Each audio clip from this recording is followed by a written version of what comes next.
नमस्कार, बहुत स्वागत है आप सभी का आपके प्रोग्राम कहानी कुर्सी की में। मैं हूं सौरभ शर्मा, आपके साथ मेहमान स्टूडियो में हर्षवर्धन त्रिपाठी जी, विजय त्रिवेदी जी, प्रोफेसर संगीत रागी जी, समीर चौगांवकर जी, चारों पहुंच चुके हैं। सर, आप सबों का बहुत बहुत स्वागत है। कहानियां बहुत सारी हैं बताने के लिए। महाराष्ट्र में कहां जाकर के गाड़ी ठहरी बीएमसी के और नगर निगमों के चुनाव में, वो बताएंगे आपको। और इसमें जो मुस्लिम मतदाता का प्यार ओवैसी के प्रति झलका है, वो कहानी बड़ी मजेदार है, वो आपको जाननी चाहिए, क्योंकि इसके बड़े लंबे रिपरकशन होंगे भारत की राजनीति में। इसकी बात हम लोग करेंगे। एक इस्लाम पार्टी भी थी मालेगांव में, उसका मेयर बनेगा, आपने शायद नाम भी ना सुना, उसकी बात भी आपको बताएंगे। मोदी जी बंगाल में हैं और थोड़ी देर में उनकी एक सभा होगी, तो वो आपको सुनाएंगे। और ममता बनर्जी को महाकाल क्यों याद आए, हे महाकाल रक्षा करो, हे महाकाल, हे भोले बाबा रक्षा करो, ये बातें क्यों ममता बनर्जी ने कही, ये आपको बताएंगे। असम में हेमंता बिश्व शर्मा कह रहे हैं 22 सीट तो हम लड़ेंगे ही नहीं, छोड़ ही दिए, क्यों, इसकी बात भी होगी। प्रियंका गांधी को बनारस याद आ गया है, इसको भी डिटेल में बात करेंगे। अचानक यूपी में किसी राहुल गांधी को नहीं याद आई, प्रियंका गांधी को वाराणसी की याद आई डेमोलिशन की, उसकी बात होगी। और राहुल गांधी जा रहे हैं इंदौर, जहां पर 24 लोगों की मौत हो गई जहरीले पानी की वजह से, तो वहां जो पॉलिटिक्स हो रही है वो भी आपको बताएंगे। लेकिन पहले आइए बीएमसी से और महाराष्ट्र के इन नगर निगमों के चुनाव के नतीजों से बात कर लेते हैं। सभी 29 नगर निगमों के नतीजे आ चुके हैं और महाराष्ट्र नगर निकाय की जो फाइनल लिस्ट अब घोषित हुई है, उसमें कुल 2869 सीटों में से भाजपा ने अकेले 1441 सीटें जीत ली हैं। शिंदे सेना को 405 सीटों पर जीत मिली है, उद्धव की पार्टी को 154 पर, कांग्रेस को 318 पर, अजीत पवार को 164 पर, शरद पवार को मात्र 36 पर, एआईएमआईएम को 97 पर, 97 जगह एआईएम का पार्षद जीता है। वीबीए को 15, जिसके साथ मिलकर कांग्रेस लड़ी थी, और मनसे को यानी राज ठाकरे को मात्र 14, बाकी लोगों को 225 सीटें मिली। बीजेपी गठबंधन ने 29 में से 25 नगर निगमों में जीत हासिल कर ली है और बीएमसी में बीजेपी गठबंधन को बहुमत से ज्यादा सीटें भी मिल गई हैं। मुंबई में बीएमसी की सारी 227 सीटों के लिए चुनाव हुए थे, जिसमें बहुमत के लिए 114 चाहिए थी। बीजेपी गठबंधन ने 114 हासिल कर ली हैं, उसको 118 सीटें मिली हैं, बहुमत से 4 ज्यादा। अकेले बीजेपी ने 89 सीटों पर जीत दर्ज की है। एकनाथ शिंदे की शिवसेना को 29 सीटें मिली हैं। लोग कह रहे हैं कि इनका प्रदर्शन अच्छा नहीं रहा। उद्धव ठाकरे की पार्टी को हार का सामना करना पड़ा, 25 साल के बाद बीएमसी से वो सत्ता से बाहर हो गई, लेकिन सीटें उनको ठीक ठाक मिल गई। 65 सीटें शिवसेना यूबीटी को मिली हैं। कांग्रेस पार्टी को बीएमसी में 24 सीटें मिली हैं। ओवैसी की पार्टी ने बीएमसी में भी ठीक ठाक प्रदर्शन कर दिया, उनको 8 सीटें जो हैं वो वहां पर मिली हैं। लेकिन जो इसमें बात करने लायक चीज है, वो दो पहलुओं पर हम बात करेंगे। पहले तो दोनों परिवारों का पतन, ठाकरे परिवार भी मिलकर कुछ नहीं कर पाए दोनों, और दूसरी ओर पवार परिवार जो था, उनके हाथ से पुणे, पिंपरी चिंचवाड़ सब कुछ चला गया।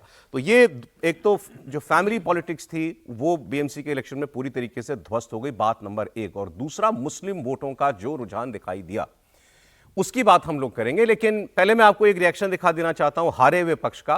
संजय राउत ने क्या कहा, ये आप सुन लीजिए। संजय राउत को देखिए, उनको बीजेपी से ज्यादा मतलब एकनाथ शिंदे से है, पार्टी वो ले गए थे उनकी, तो उन्होंने कहा कि ये तो एकनाथ शिंदे को मिला क्या, बीजेपी की मदद से जो थोड़ी बहुत सीटें जीत गए वो जीत गए, और अगर बीजेपी साथ ना होती और बीजेपी के पास ईवीएम ना होती, काउंटिंग में गड़बड़ ना होती, वोटिंग कराने के दौरान गड़बड़ ना होती, तो नतीजे ऐसे नहीं आते।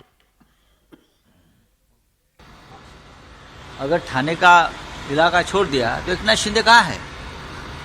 मुंबई में नहीं है, ठीक है, कुछ सीटें जीते हो गए बीजेपी की मदद से, उनका वोटर है बीजेपी का। और कहाँ है? ईवीएम पर अभी भी गड़बड़ है, और गड़बड़ कल भी थी वोटिंग के समय, और अब काउंटिंग के समय भी ईवीएम में गड़बड़ है, दिख रही है। तो आइए पहले इसकी हम लोग बात कर लेते हैं। देखिए, जीत तो जीत होती है, मेजॉरिटी मिल गई बीएमसी में बीजेपी और शिवसेना को, यानी एकनाथ शिंदे को, दोनों को मिला करके। बात रही जो उद्धव ठाकरे, संजय राउत जो कह रहे हैं कि हम तो रहे 65 पर, 60 के ऊपर, एकनाथ शिंदे कहां रहे बीएमसी में, 29 सीट पर वो आए हैं, और ठाणे अगर इसमें से अगर आप हटा दीजिए तो बाकी जगह भी उनको क्या मिला। तो ये तो बीजेपी के साथ ना होते तो शिवसेना जिसको कहा जा रहा है, यानी कि एकनाथ शिंदे, तो उनके पल्ले तो कुछ पड़ा नहीं, उनको तो कुछ मिला नहीं। क्या ये बात ठीक है? एकनाथ शिंदे का परफॉर्मेंस क्या बिलो पार रहा, उनकी अपेक्षा से नीचे रहा? समीर जी। नहीं, मुझे संजय राउत का ये कहना मुझे लगता है ये गलत है कि एकनाथ शिंदे को कुछ नहीं मिला। भाई, एकनाथ शिंदे भले ही बीएमसी 90 सीटें पर लड़े हो, लेकिन 29 सीटें अगर वो वहाँ जीत रहे, मतलब वो वहाँ पर कांग्रेस से भी लड़ रहे थे, उद्धव ठाकरे से, बेसिकली उनकी लड़ाई उद्धव ठाकरे की सीट थी। और जो सीटों का अगर डिस्ट्रीब्यूशन अगर देखेंगे, जो उनको 90 सीटें मिली थी, तो वो कई ऐसी सिटी मिली थी जहां उद्धव का डोमिनेंस बहुत मजबूत है, जहां उद्धव ठाकरे की शिवसेना बहुत मजबूत है, और वह सीट उनको दी गई थी कि भाई जहां उद्धव ठाकरे मजबूत है उसके अगेंस्ट आप शिवसेना के रूप में तो आप वहां लड़िए। इनका जीत का प्रतिशत हुआ 30-35% और वो बीजेपी का हुआ 70%। बिल्कुल ना, बीजेपी से तुलना नहीं की जा सकती ना। बीजेपी तो भाई बहुत बड़ी पार्टी बन चुकी है, और बीएमसी में भारतीय जनता पार्टी का 2017 का भी प्रदर्शन देखोगे तो 82 सीटें आई थी। तो भारतीय जनता पार्टी का तो वहां स्ट्रांग होल्ड है। लोकसभा भी अगर आप देखेंगे तो लोकसभा में भी एकनाथ शिंदे को सिर्फ एक सीट मिली थी, 48 सीट थे। विधानसभा भी अगर देखेंगे तो भारतीय जनता पार्टी ने 36 में से 15 सीटें तो भारतीय जनता पार्टी ने वहां जीती थी। उद्धव ने 10 सीटें जीती थी, 6 सीटें मिली थी एकनाथ शिंदे को। तो बंबई के अंदर उद्धव ठाकरे का एकनाथ से हमेशा से मजबूत आधार रहा है, इसमें कोई दो राय नहीं है। ठीक है। और इस चुनाव में भी उद्धव ने बताया कि भाई बेसिकली इतना होने के बाद भी अभी वो अप्रासंगिक नहीं हुए बीएमसी के अंदर। बीएमसी चली गई है उनके पास, लेकिन मुंबई में एक होल्ड है। हाँ, और आप 65 सीटें लेकर शिंदे ने भी खराब किया परफॉर्मेंस, ऐसा नहीं है? नहीं, ऐसा नहीं मानता हूं। बीजेपी से मुझे लगता है कि बीजेपी के मुझे बेहतर ज्यादा उम्मीद थी कि 82 सीटें आप लेके आते हो 2017 में, और लगभग 8 साल बाद भी आप 89 सीटों पर आते हो, मतलब 6 सीटें आपकी बढ़ती है। तो मुझे लग रहा है कि बीजेपी से मैं उम्मीद कर रहा था कि बीजेपी कम से कम 95 से 100 सीटों पर जाएगी। तो बीजेपी मुझे लगता है कि थोड़ा कम प्रदर्शन किया है उम्मीदों के अनुरूप। इस पर लोग अपने अपनी जो है देखिए वो निकाल रहे हैं, एनालिसिस कर रहे हैं। कल मैंने देखा संजय झा एक पॉलिटिकल कमेंटेटर हैं, कांग्रेस पार्टी से पहले कभी वो जुड़े हुए थे, अब वो पार्टी के साथ तो नहीं है लेकिन उनकी दिल उनका वही है। तो उन्होंने कहा कि भाई अगर इसमें आप कांग्रेस को, मतलब उद्धव ठाकरे की पार्टी मन से कांग्रेस इनको जोड़ लें और इसमें अगर आप शिंदे सेना को जोड़ दें तो बीजेपी नहीं जीतती। तो उनका यह कहना था कि शिंदे जी विचार करें कि कहां रहना है, बीजेपी तो केवल उपयोग कर रही है उनका। तो शिंदे जी को वापस, अगर शिंदे जी अगर वापस आ जाएं तो आज भी उनका ऐसा कहना है कि कम से कम मुंबई में बीजेपी से बड़ी ताकत शिवसेना है। सर देखिए, नतीजे जो आए उसमें पूरे महाराष्ट्र के चुनाव को देखें तो देवेंद्र फडणवीस ने अपने नेतृत्व को साबित किया एक तरह से। ठीक है, बीएमसी में भी मेयर बन गया तो पहली बार मेयर बन गया। अब आप उसको किसी भी तरह से देख सकते हैं, आधा ग्लास खाली आधा भरा हुआ है। बीजेपी का नंबर सीट्स नहीं बढ़ा, बहुत नहीं बड़ा, मतलब 82 तो थी उनकी, 89 हो गई, लेकिन जीत गए और मेयर बना लिया। ये एक बड़ा काम है। 30 साल के शिवसेना के जो राज था उद्धव ठाकरे का, उसको खत्म कर दिया, वो भी है। लेकिन उद्धव ठाकरे, जैसे हम उस दिन भी चर्चा कर रहे थे कि 50-60 के बीच में रहना ही है उनको, तो 60-65 वो वहाँ पर आ गए हैं। लेकिन ये जो महाविकास अघाड़ी है उसको देखना है कि इन नतीजों को, संजय झा के उस पर नहीं कह रहा, अब ऐसे तो शिंदे भी आ जाए, कोई और भी आ जाए, उसका मतलब नहीं है। लेकिन जो शिंदे के अलावा भी जो इंडिया ब्लॉक के दल है या नॉन एनडीए दल है, उनको देखे तो वो 107-108 सीटों पर है टोटल, अलग अलग लड़कर भी। कांग्रेस अगर साथ लड़ती तो कहानी कुछ हो सकती थी। कांग्रेस भी है, समाजवादी पार्टी भी है, एमआईएम भी है, तो ये सब लोग मिलकर लड़ते तो 107 सीटें आपके इस पे टैली पर दिख रही है। तो 107 सीटें कम नहीं होती, और यदि सब मिलकर लड़ते तो शायद 10-5 सीटें बढ़ ही सकती थी। तो वो है, शिंदे को तो शामिल नहीं करना चाहिए। शिंदे तो अब उनके साथ हैं तो उसको क्या, लेकिन जो उनके साथ नहीं है वो भी कोई कमजोर स्थिति में नहीं है। और शिंदे साहब का तो अभी वैसे ये कहना कि शिंदे साहब को वहां पर नहीं, शिंदे साहब को तो प्रूव ये करना था कि वो उद्धव ठाकरे की से असली शिवसेना है, तो उनको तो जीतना ही चाहिए था, तो उनकी तो हार माननी ही चाहिए हमें। सर आधी सीटों पर लड़ रहे थे उद्धव से, वो 90 तो थे ना, 90 में से 26 आई हैं। 90 का कितना होता है, 90 में से 50 ले ले तो उनसे लड़ने की क्या बात है। उद्धव ठाकरे से हारे ना, तो इसका मतलब उद्धव ठाकरे असली शिवसेना है। पार्टी कितनी सीटों पर लड़ी? कह रहे हैं असली, इसका मतलब असली शिवसेना उद्धव ठाकरे है। मुंबई की बात करें, मतलब वो फैक्ट्स को, वही फैक्ट्स की बात है, नंबर फिगर की। उद्धव लड़े हैं 163 लड़े हैं, 163 लड़के 60-65 लाए हैं वो। तो ठीक है, आप सोचिए ना कौन सी बड़ी विक्ट्री है। और दूसरी बात, रफली 50 उद्धव ठाकरे वर्सेस शिंदे, एक दूसरा पर्सपेक्टिव भी जरा देखिएगा। ओवरऑल चुनाव में ओवरऑल जितने हैं सीटें, उसमें 405 पर शिंदे की जीत होती है और 154 पे उद्धव सेना की जीत, पैन महाराष्ट्र। तो लेगेसी कहां आई है? आपसे 3 गुना ज्यादा वो सीटें जीत रहा है। सर आपने मुंबई में डिक्लेयर कर दिया, सिर्फ मुंबई में तो उद्धव ठाकरे वर्सेस मुंबई में शिवसेना। इसका मतलब है कि शिवसेना सिर्फ वो तो पहले भी मुंबई की पार्टी है। आपको शायद नहीं पता हो। नहीं, मुझे मालूम है, ऐसा नहीं है, लेकिन जो अपने आप को ही तो पैन महाराष्ट्र की बात करता था। तो सर जगह इसमें तो कुछ जैसे ये बात क्योंकि डेटा था तो हमने बात कर ली, वैसे रखा इसमें कुछ नहीं है ना। शिंदे जी कहीं जा रहे हैं। हाँ। जीत अगर 150 की होती तो भी मेरी बनना था, 118 है तो भी मेरी बनना है, तो वो बेर तो। लेकिन ये देवेंद्र का इलेक्शन है। देवेंद्र फडणवीस ने अपनी लीडरशिप प्रूव कर दी, ये तो एक मोटी बात रही। दूसरा जो इसका जो मुस्लिम वोट वाला जो एंगल है वो भी इंपॉर्टेंट, बहुत महत्वपूर्ण है। उसको आप जरा सुनिएगा। आगे दो खबरें आप बड़े ध्यान से सुनिएगा त्रिपाठी जी, आप भी। महाराष्ट्र नगर पालिका चुनाव में असदुद्दीन ओवैसी की पार्टी AIMIM, राज ठाकरे की पार्टी मनसे से बहुत आगे निकल गई। आप कहेंगे इससे ही कंपैरिजन क्यों कर रहे हैं? तो उद्धव ठाकरे ने जितनी सीटें दी हैं इनको, इसलिए कंपेयर किया जा रहा है। राज ठाकरे की मनसे 10 से ज्यादा सीटों पर खाता नहीं खोल पाई पूरे महाराष्ट्र में, और ओवैसी की पार्टी ने 13 नगर निगमों में धमाकेदार जीत हासिल की है। BMC में ओवैसी की पार्टी 8 सीटें जीती, मनसे केवल 6 सीटें जीती। ठाणे में AIMIM के 5 पार्षद जीत करके आए, मनसे का केवल 1 पार्षद जो है वो जीत करके आया। और ओवरऑल पूरे महाराष्ट्र के अंदर 97 पार्षद जीते हैं, नगर सेवक जीते हैं। में उनकी ठीक सी 10 नगर निगमों में 97 पार्षद जीतना असदुद्दीन ओवैसी का, ये क्या बता रहा है कि मुसलमान वोट जो है वो अब ये तथाकथित सेकुलर पार्टियों का बंधुआ वोट नहीं है। ये एनालिस्ट कह रहे हैं कि जहां उनको अब दिख रहा है, जो डायलॉग ओवैसी देते थे ना बार बार, मुसलमान दरी नहीं बिछाएगा, मुसलमान अब केवल जो है आपको वोट करेगा और पर उसको बदले में कुछ नहीं मिलेगा तो वो सहता रहेगा, अब वो नहीं चलेगा। बुरके वाली मेयर बनेगा। मेयर बनना तो खैर दूर की बात है, लेकिन उनका ये डायलॉग कि केवल दरी बिछाने के लिए हम नहीं है, हम अपना लीडर बनाएंगे, अपनी लीडरशिप तैयार करेंगे, ये बात खासकर नौजवान मुसलमानों में घर कर रही है, और ये वोट वो बताता है। वारिस पठान इनकी पार्टी के विधायक रह चुके हैं मुंबई से, उनकी बात सुनते हैं। लोगों ने मान लिया ओवैसी साहब को अपना नेता, उनको लग गया कि वाकई में शख्स है, ये पार्टी है जो पूरी महाराष्ट्र के अंदर विकास डेवलपमेंट की काम करेगी। सिर्फ बात नहीं करते, वर्क इज अवर आइडेंटिटी। और दूसरी तरफ साइकिल तो पूरी पंक्चर हो गई, दोनों टायर साइकिल के पूरे महाराष्ट्र के अंदर पंक्चर हो चुके हैं। पंक्चर, ये जो कल तक घमंड गुरूर में घूमते थे, इक्तिदार पे बैठते थे, काम नहीं करते थे, आज जनता ने उनको जवाब दे दिया ना। जनता का मैंडेट है ये कि अब जो काम करेगा, जो साथ में साथ कांधे से कांधा मिलाकर रहेगा, उसी के साथ जनता जाएगी।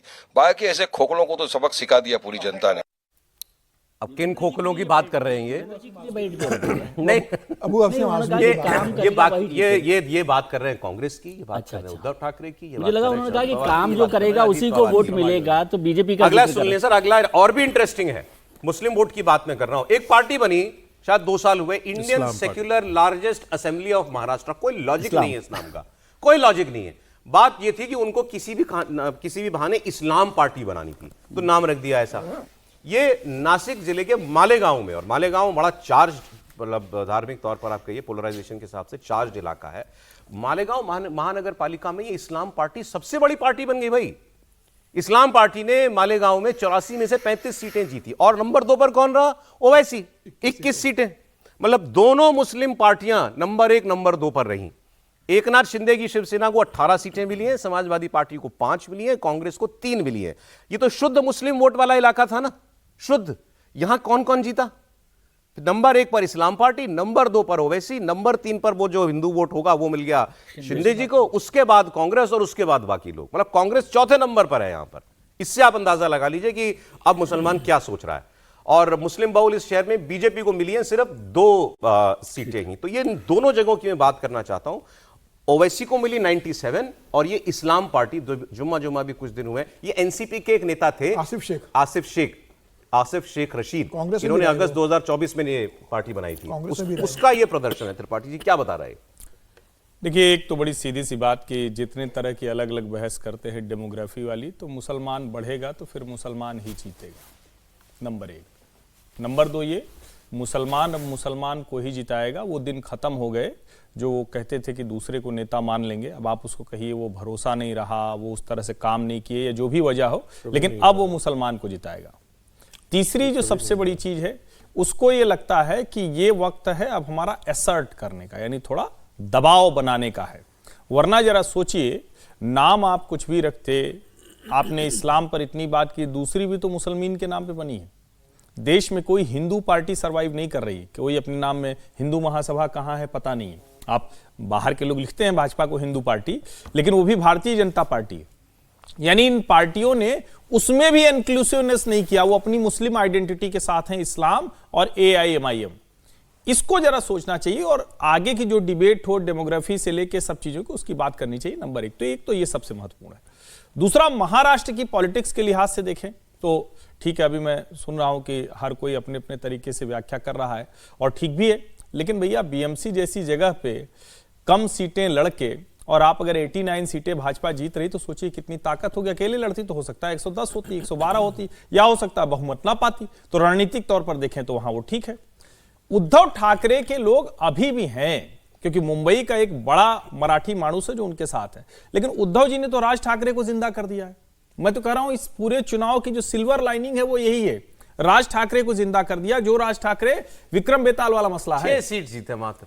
अरे एक सीट पे तो आदमी क्या क्या करता है, बिना सीट के तो क्या क्या करता है। 6 पार्षद होंगे, काम धंधे के लिहाज से तो बढ़िया हो गया। मैं तो मूल बात ये कह रहा हूं, मुंबई के डिस्टर्बिंग फैक्टर के तौर पर राज ठाकरे विद्यमान है। अगर उद्धव ठाकरे ने हाथ नहीं थामा होता तो हो जाता। लेकिन जो संजय राउत ने लिखा है, मुझे लगता है कि संजय राउत जैसे अगर आपके सलाहकार हों तो फिर किसी दुश्मन की आवश्यकता नहीं।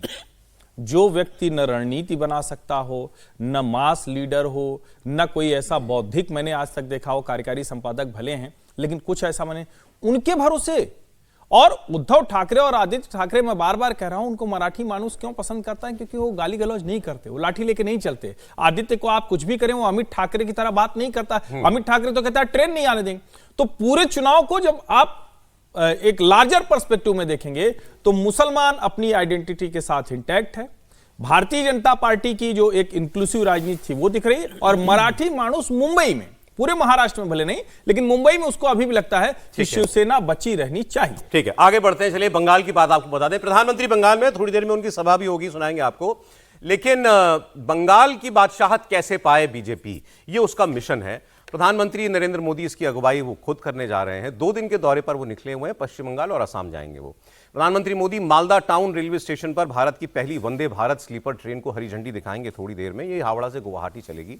इसके अलावा आज प्रधानमंत्री बंगाल में 3250 करोड़ से ज्यादा की परियोजनाएं जो हैं उनकी भी शुरुआत करने जा रहे हैं। मालदा में बीजेपी की परिवर्तन संकल्प रैली भी होगी। अब चुनावी माहौल में प्रधानमंत्री बंगाल की मुख्यमंत्री पर, टीएमसी पर कैसे हमला बोलेंगे ये तो हमको देखना पड़ेगा। और वो ईडी की रेड में ममता जी का जाना, कोयला तस्करी, सुप्रीम कोर्ट का इसमें आ जाना, वो सारी बातें जो हैं बीच में हो सकती हैं। सब कुछ प्रधानमंत्री आज लेके हिसाब करेंगे, इसमें कोई शक नहीं है। मालदा में जहां वो गए वो इंपॉर्टेंट क्यों है?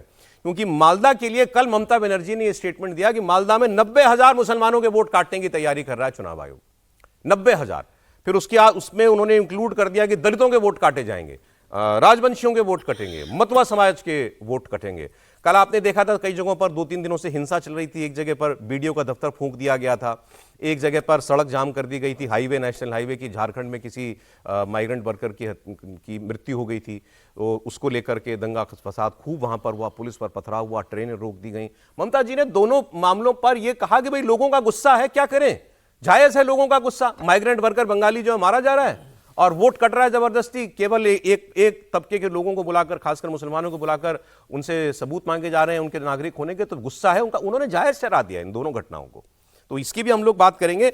लेकिन कल एक बड़ा विचित्र सा सीन दिखा कि ममता जी रैली में खड़े होकर हे महाकाल रक्षा करो प्रभु, रक्षा करो महाकाल, ये करने लग गई वो। सुनिए आप।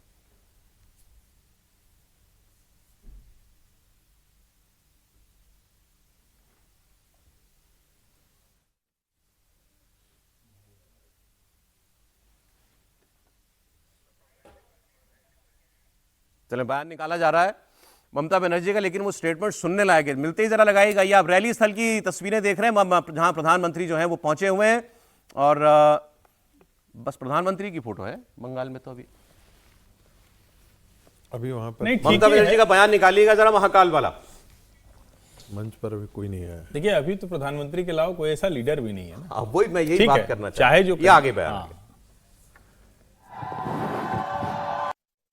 जे महाकाल, हे महाकाल, हे भैरव, हर हर महादेव, रक्षा करो महादेव, हर हर महादेव, रक्षा करो महादेव, हर हर महाकाल, रक्षा करो महाकाल।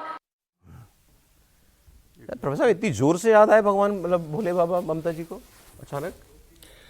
आत्मा, मतलब कटाक्ष में, व्यंग में, पता नहीं किसी ने लिखा कहाँ, ये आत्मा तो उनका ममता बानो वाली है, लेकिन आवाज जो है निकल रहा है महाकाल महाकाल का। स्वाभाविक है कि ममता बनर्जी को ये अब डर सता रहा है।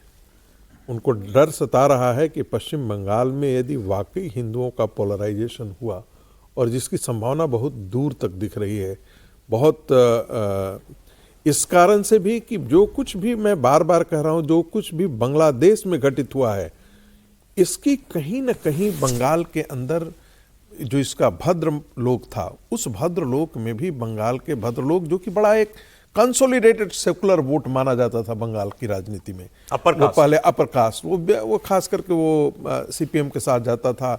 सीपीएम से जब वो नाराज हुआ तो ममता बनर्जी के साथ आकर के खड़ा हो गया। एक हिस्सा बहुत बड़ा भारतीय जनता पार्टी के साथ भी आया, लेकिन वो पूरी तरीके से नहीं आया था। अब उसमें ये सुगबुगाहट क्या एक ढंग से वो धीरे धीरे लगने लगा है। और मैं बार बार कहता हूं, ये चुनाव पिछले चुनाव से बिल्कुल अलग होगा। इसलिए अलग होगा क्योंकि भारतीय जनता पार्टी के समर्थकों को भी नहीं विश्वास था कि भारतीय जनता पार्टी जीत करके आ सकती है। आप जरा याद कीजिए केजरीवाल ने जब हरा दिया पहली बार शीला दीक्षित को, उस समय कितनी सीटें आई थी? 24 या 25 सीटें आई थी। लेकिन 6 महीना बाद चुनाव होता है तो केजरीवाल की पार्टी जो है वो पूरी तरीके से वहां पर 64-65 सीटें लेकर के आ जाती है, यानी कि एक डोमिनेंट मेजोरिटी के साथ आती है। पिछली दफा उनको धमकी कहिए, बाकी चीजें, डराने की बात तो है ही वहां पर।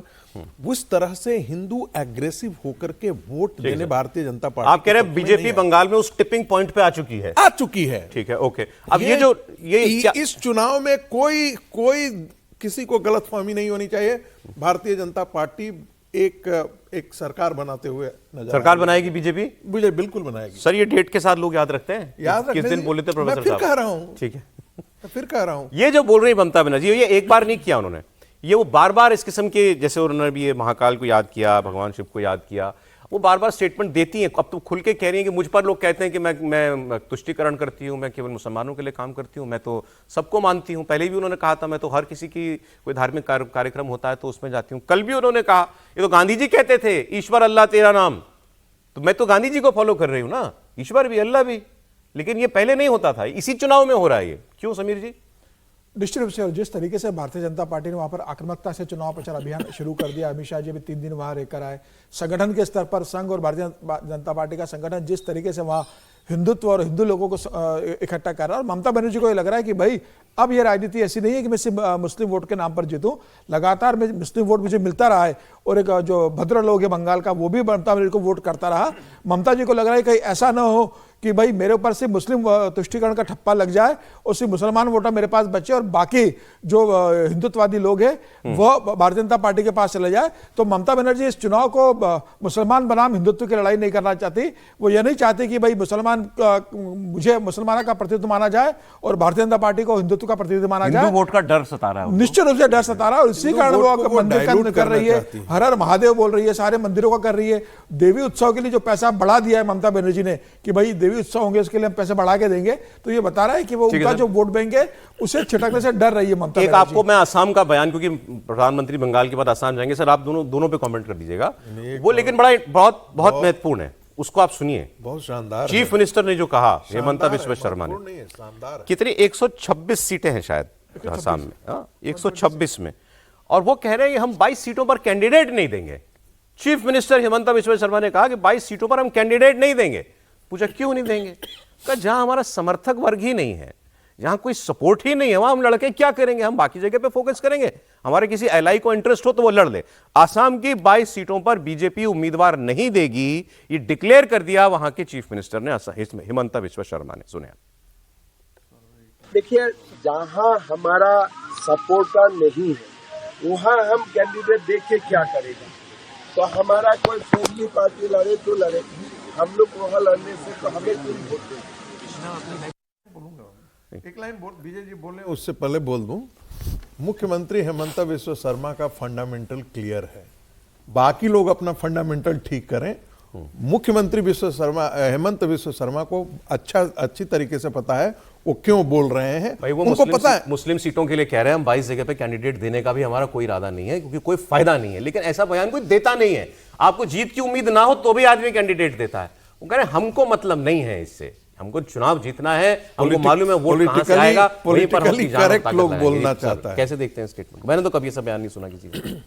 ये तो असम के लोगों को देखना है कि ऐसा इंक्लूसिव चीफ मिनिस्टर चाहिए कि नहीं चाहिए उनको, जिसमें 22 सीटें जिनमें उसको राज टिकट नहीं देना, कैंडिडेट नहीं बनाना, ये कैसी इंक्लूसिव, अभी हमने इंक्लूसिव शब्द का इस्तेमाल किया था बीजेपी के लिए, तो ये इंक्लूसिव भी बीजेपी है जो पहले कहती थी कि हम कैंडिडेट नहीं देंगे बीएसपी के, और अब उन्होंने साफ ही कर दिया कि कैंडिडेट नहीं देंगे। तो इसका मतलब असम के लोगों को तय करना है कि भाई वो कैसा चीफ मिनिस्टर चाहते हैं, कैसी पार्टी चाहते हैं, और ये उससे जुड़ी हुई बात है। अभी हम लोग ममता बनर्जी पे कह रहे थे कि उनको चुनाव में महादेव याद आ रहे हैं, वो तो पिछले चुनाव में भी चंडी पाठ कर रही थी, रामलीला के लिए भी पैसा दे रही थी, नवरात्रा भी कर रही थी, और चुनावों में करते ही हैं सब लोग।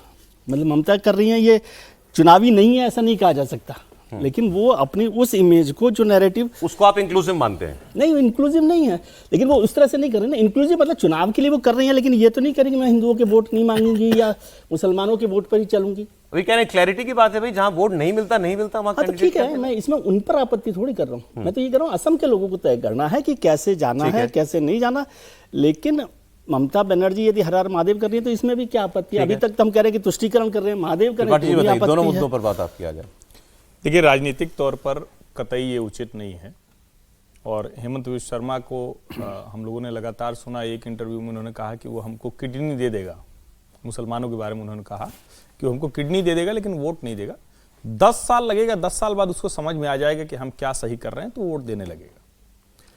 इससे पहले का जो चुनाव था उस वक्त भारतीय जनता पार्टी ने, एक ऐसा राज्य था जहां उन्होंने कहा कि हम अल्पसंख्यक मोर्चा ही नहीं बनाएंगे, कोई मतलब नहीं है, ये लोग वोट करते नहीं, आते भी हैं तो दूसरे के लिए काम करते हैं। अब ये हो गया व्यवहारिक पक्ष, राजनीतिक तौर पर कहें तो ये ठीक नहीं है, व्यवहारिक तौर पर ये है, लेकिन राजनीति को व्यवहारिकता में ढालना यही नेता का अच्छा काम होता है। तो मैं इसको कतई ठीक नहीं मानता हूं, कितना भी फोकस आपका क्लियर हो।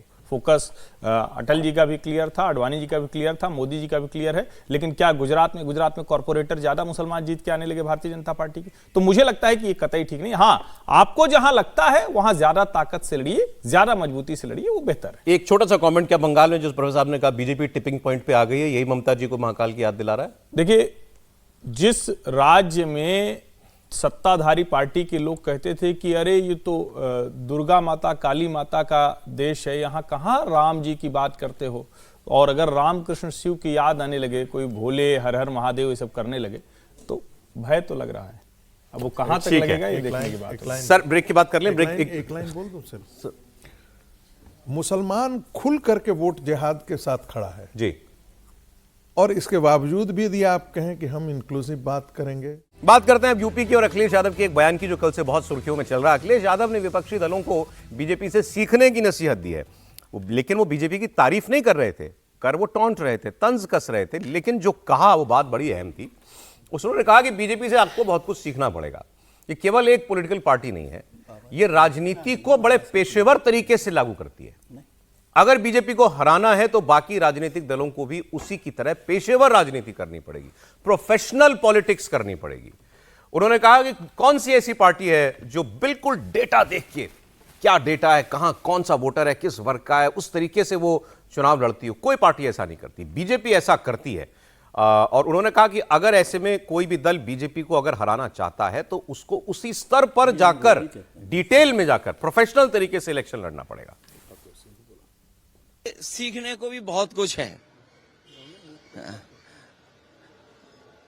वो पॉलिटिकल पार्टी नहीं है, वो पॉलिटिकली प्रोफेशनली रन करते हैं अपने आप को।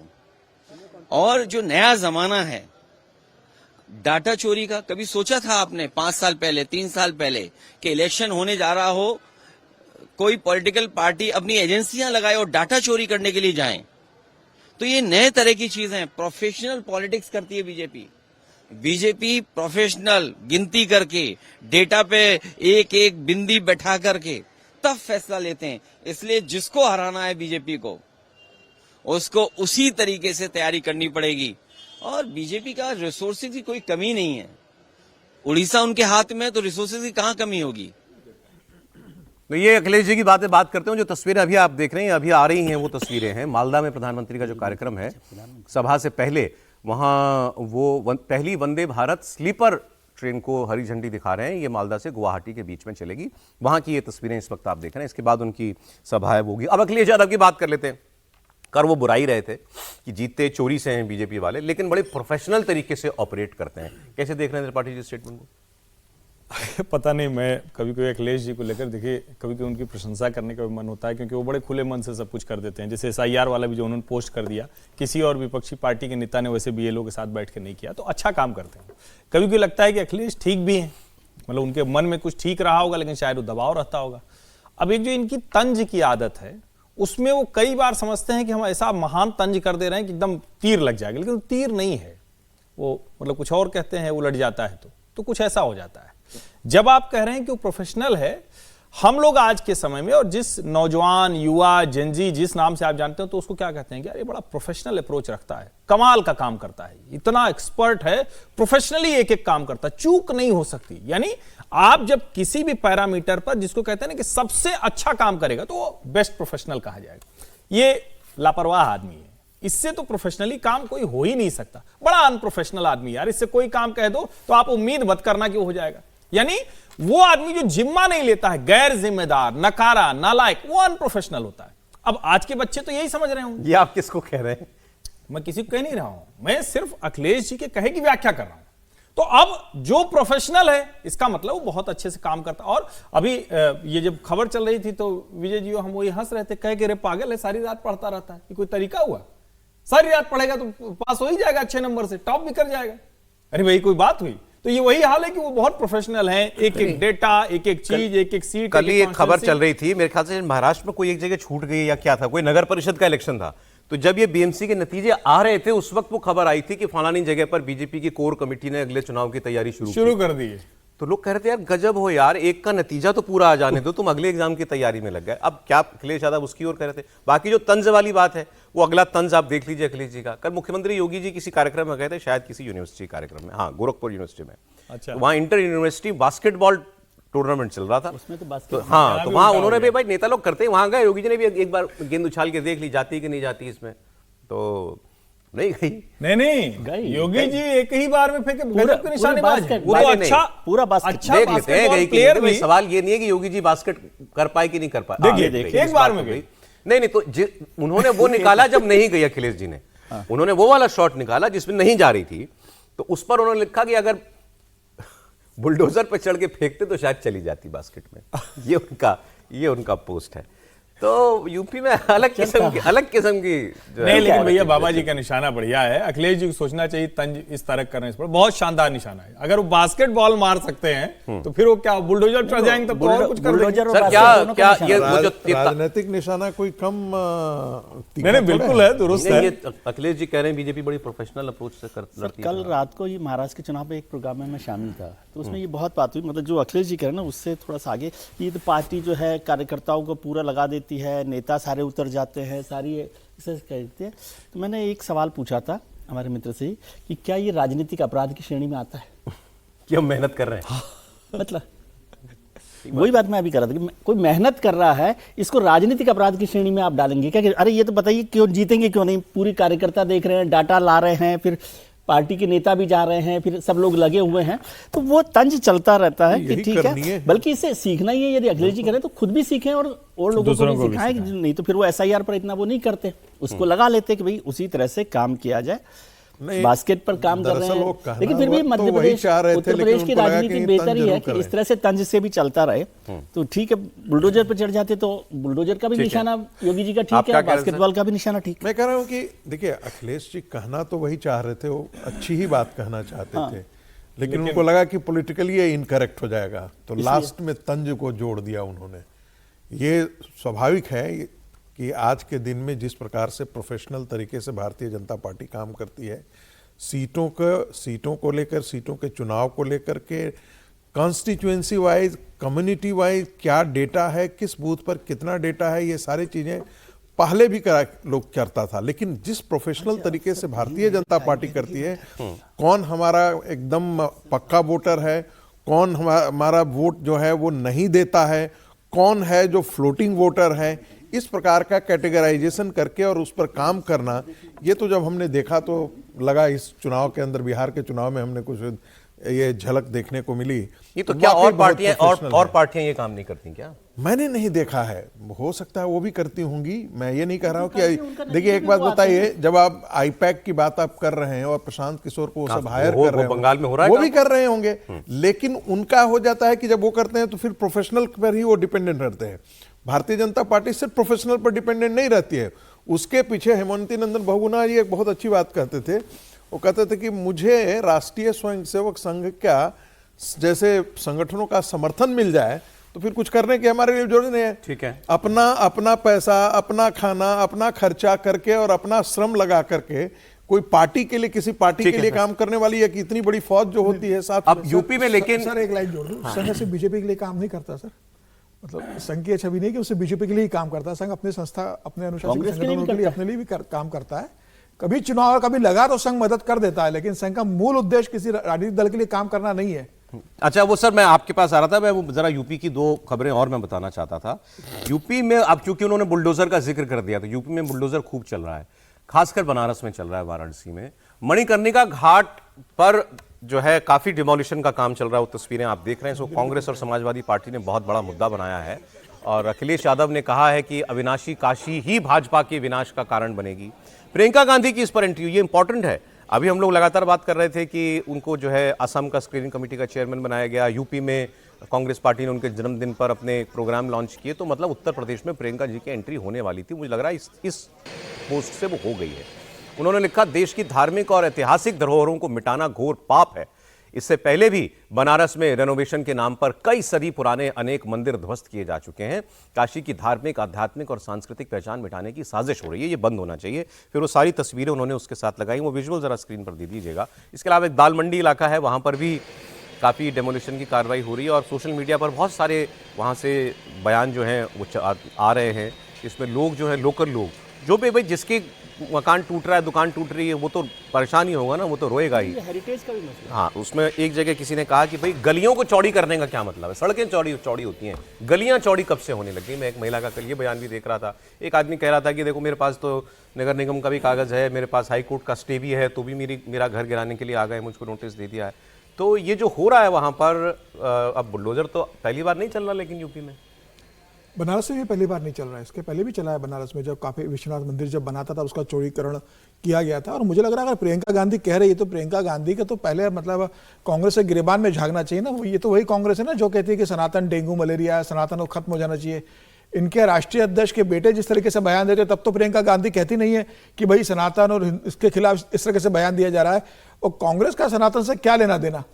कांग्रेस इसमें पूरी तरीके से राजनीति देख रही है, प्रियंका गांधी को इसमें राजनीति नजर आ रही है, अखिलेश यादव को इसमें राजनीति नजर आ रही है। लेकिन ये वो तो वही क्षेत्र है जहां से प्रधानमंत्री नरेंद्र मोदी सांसद है। बनारस में अगर हो रहा है तो प्रधानमंत्री की देखरेख में हो रहा होगा, नॉलेज में हो रहा होगा, बताया गया होगा कि किस तरीके से हो रहा है। योगी आदित्यनाथ को पता होगा कि जो भी हो रहा है कानून के दायरे में हो रहा है और बेहतर और खूबसूरत जो बनाना है एरिया, उसके लिए ये बीच में अवरोध बन रहे थे।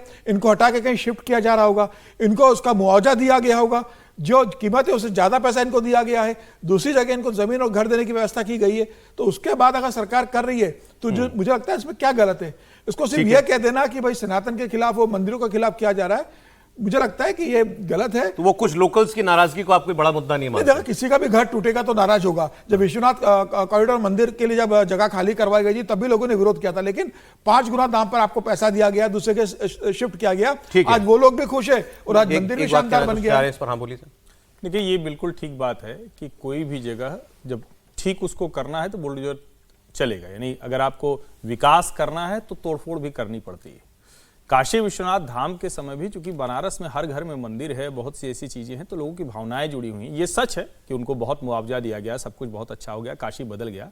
लेकिन ये ध्यान जरूर देना पड़ेगा कि मणिकर्णिका घाट और उसके आसपास जो चीजें हैं, जो हमारी सांस्कृतिक विरासत है, धार्मिक विरासत है, उसको बचाएं। और अच्छा है कि हल्ला हो रहा है, मैं तो इसको बहुत शुभ मानता हूं, क्योंकि वरना क्या है, अनचेक्ड कोई गवर्नमेंट नहीं होनी चाहिए। क्योंकि गवर्नमेंट नहीं होती ना, सरकारी अधिकारी बाबू वहां के लोग, बुलडोजर चल रहा है, कहां उसको ध्यान में रहेगा कितना तोड़ दिया। तो ये जरूरी है कि चेकिंग तो बहुत जरूरी है। ठीक है सर, एक कमेंट फिर आगे बढ़ते हैं। मैं छोटा सा कमेंट कह रहा हूं कि ये मणिकर्णिका घाट और वो जो पूरा इलाका, वो हेरिटेज का इलाका है। तो उसको तोड़ना, ये मुआवजे से हेरिटेज को तोड़ के हिसाब नहीं कर सकते ना। मकानों को, घरों को तोड़ रहे होंगे, वो तो नाराज भी हो रहेंगे, मुआवजा भी ले रहे होंगे, वो ठीक है, लेकिन हेरिटेज को ध्यान में रखना ओके। और बनारस को ध्यान में रखिए कि वो हेरिटेज सिटी है, उसको कैसे। एक तो मैं बार बार कहता हूँ कि इस सरकार में रेस्टोरेशन और रेनोवेशन का फर्क नहीं पता। हाँ, आपने पहले भी कही थी। जी। अब जरा मध्य प्रदेश की आपको राजनीति का बता दूं मैं। राहुल गांधी आज मध्य प्रदेश के इंदौर में हैं और इंदौर में आपको मालूम है कि दूषित जहरीला पानी पीने से जो लोगों के घरों में आ रहा था, 24 लोगों की मौत हो चुकी है। बहुत इस पर ह्यूमन क्राई देश भर में मचा था और वाकई में, और इंदौर जैसा शहर जो कि हर कितने सालों से सफाई के मामले में नंबर 1 पर आ रहा है, भागीरथपुरा का ये इलाका था। अब राहुल गांधी वहां पर पहुंचने वाले हैं। वो सबसे पहले बॉम्बे पहुंच गए, बॉम्बे हॉस्पिटल वो वहां गए जहां पर इस पानी को पीने से बीमार हुए लोग कुछ भर्ती हैं, मरीजों से मिले वो। और इस पर जो राजनीति हो रही है वो ये है कि मोहन यादव जैसे मुख्यमंत्री हैं, उन्होंने कहा कि राहुल गांधी को 15 दिन बाद इंदौर की याद आई है। अब मुख्यमंत्री ये बात कह रहे हैं, मुझे थोड़ी अटपटी लगी। एक आपके शहर में और आपके सबसे बड़े शहर में, राजधानी के बाद, बल्कि राजधानी से बड़ा ही शहर बन गया, राजधानी से बड़ा शहर है इंदौर, वहां 15 लोग, 23-24 लोग मर जाते हैं। अब लीडर ऑप्शन में आ रहा है तो कह रहे हैं कि इनको इतनी देर में क्यों याद आई।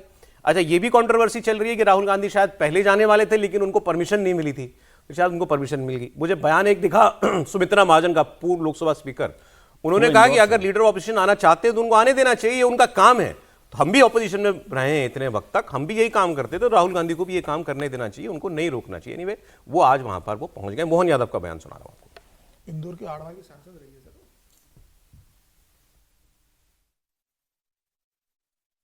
ये अलग बात है कि उनका विपक्ष का रोल करना हो तो करे, लेकिन वो अपने राज्यों को भूल गए।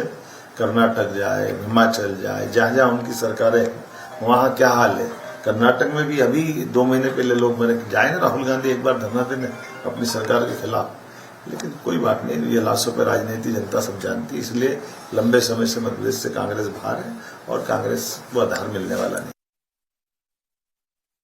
मॉडल का स्मार्ट सिटी है,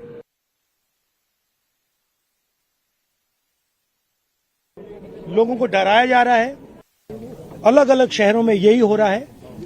जो सरकार की जिम्मेदारी है, साफ पानी, कम पोल्यूशन, ये सब जिम्मेदारी सरकार नहीं निभा रही है। और यहां पे जिन लोगों ने ये करवाया है, कोई तो जिम्मेदार होगा, सरकार में कोई तो जिम्मेदार होगा जिसने यहां पे मतलब ये काम करवाया है। तो कोई ना कोई रिस्पॉन्सिबिलिटी तो सरकार को लेनी चाहिए।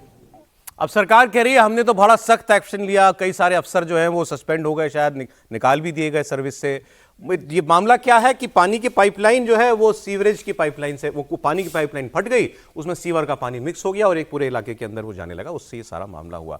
कैलाश विजयवर्गीय को मैं सुन रहा था, वहां से विधायक है और मंत्री भी हैं। उनको याद है आपको, उन्होंने एक बार एक रिपोर्टर से कुछ बदतमीजी कर दी थी, तो बहुत बड़ा मुद्दा वो बन गया था इसी प्रकरण में। उनका मैं कल सुन रहा था, उन्होंने कहा कि अब लोग इंदौर को बदनाम करने पर आ गए हैं, इंदौर के स्वच्छता कर्मियों को बदनाम किया जा रहा है, वो जो 2 बजे भी रात में लेकर के सड़क साफ करता है उसको बदनाम किया जा रहा है। ये इंदौर की इस घटना का जो नैरेटिव है, क्या इसका बीजेपी को कोई बड़ा डेंट महसूस हो रहा है क्या? नहीं, मुझे नहीं लगता है कि बीजेपी को कोई बहुत बड़ा इससे डेंट होगा।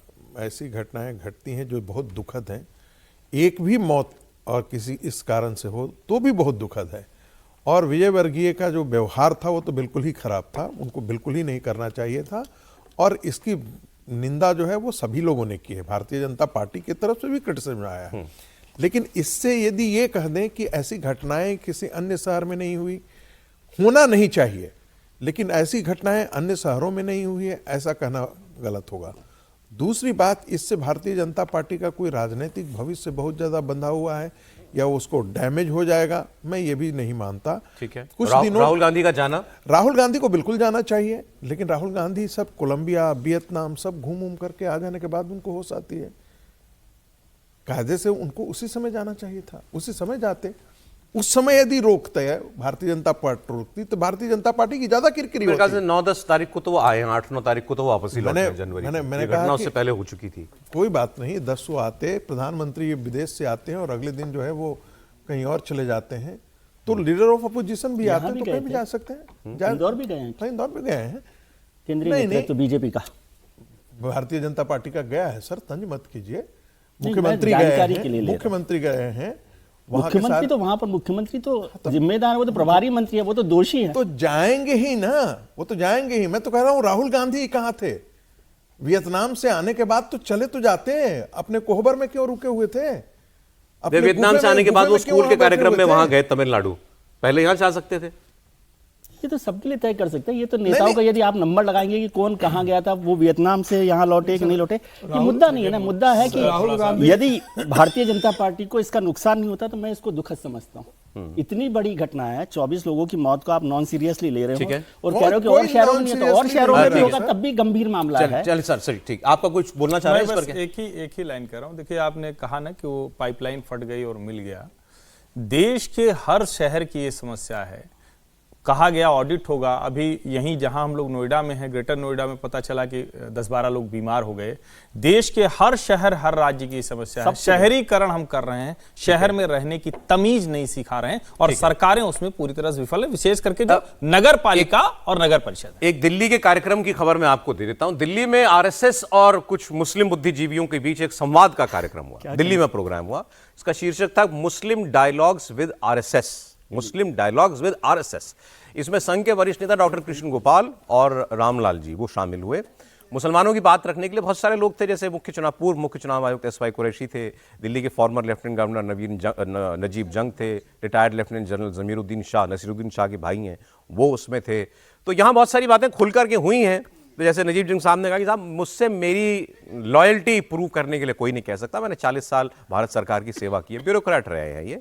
तो वो अपनी बात कह रहे थे कि मुसलमानों से बार बार जो है उनकी वफादारी साबित करने को कहा जाता है। और बातें और बहुत सारी हुई। कृष्ण गोपाल जी ने कहा कि भाई शिकायतें तो दोनों तरफ से हैं, ऐसा नहीं है कि आप ही की शिकायत है, शिकायत हमारी भी बहुत है। वो भी उन्होंने भी कहा। रामलाल जी ने भी कुछ बातें कही। कुछ ऐसी बातें भी हुई कि केवल नागरिक होना जो है, देश का नागरिक हो जाना, देश के प्रति आप अपनी फर्ज अदायगी कर रहे हैं, इसका प्रमाण नहीं है।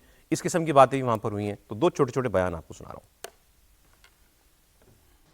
आरएसएस या हिंदू कोई ग्रुप मुसलमानों की तरफ देखता है तो उनकी तरफ एक क्वेश्चन मार्क लग जाता है कि ये नेशनलिस्ट हैं कि नहीं। मेरा ये सवाल है कि आपको कोई अधिकार नहीं मेरे नेशनलिज्म के बारे में पूछने के। मैं उतना ही हिंदुस्तानी हूं जितने आप हैं। तो प्रॉब्लम यह है कि जब हमसे बात की जाती है तो एक प्रश्न चिन्ह होता है कि क्या आप राष्ट्रवादी हैं? I think this is very unfair. Or this dimension has to be changed in this dialogue. When you talk to minorities, we have the equal right, the equal intellectual right, and the political right to be equal to you. Dialogue तब बराबरी से होगा। इस वक्त dialogue जो है वो बहुत कमजोरी से है, क्योंकि हम कमजोर हैं। जो ग्रीवांसेस आपके मन में है, ऐसे ग्रीवांसेस हिंदुओं के मन में भी बहुत गहरे बैठे हैं। हिंदू हमसे पूछता है, भाई साहब देखिए, एक बार इतना 1000 साल का किस्सा हो गया, बंटवारा हो गया, ठीक है, जो हो गया होना हो गया। देखिए, एक ही स्टेट में मुसलमान ज्यादा थे, सारा हिंदू भगा दिया कश्मीर से, 5 लाख हिंदू भाग के जहाँ गया। यही हाल मुर्शिदाबाद में होने वाला है, यही हाल मालदा में होने वाला है, यही हाल करीमगंज में होगा, ये हाल किशनगंज में होगा, ये हाल पूर्णिया में होगा।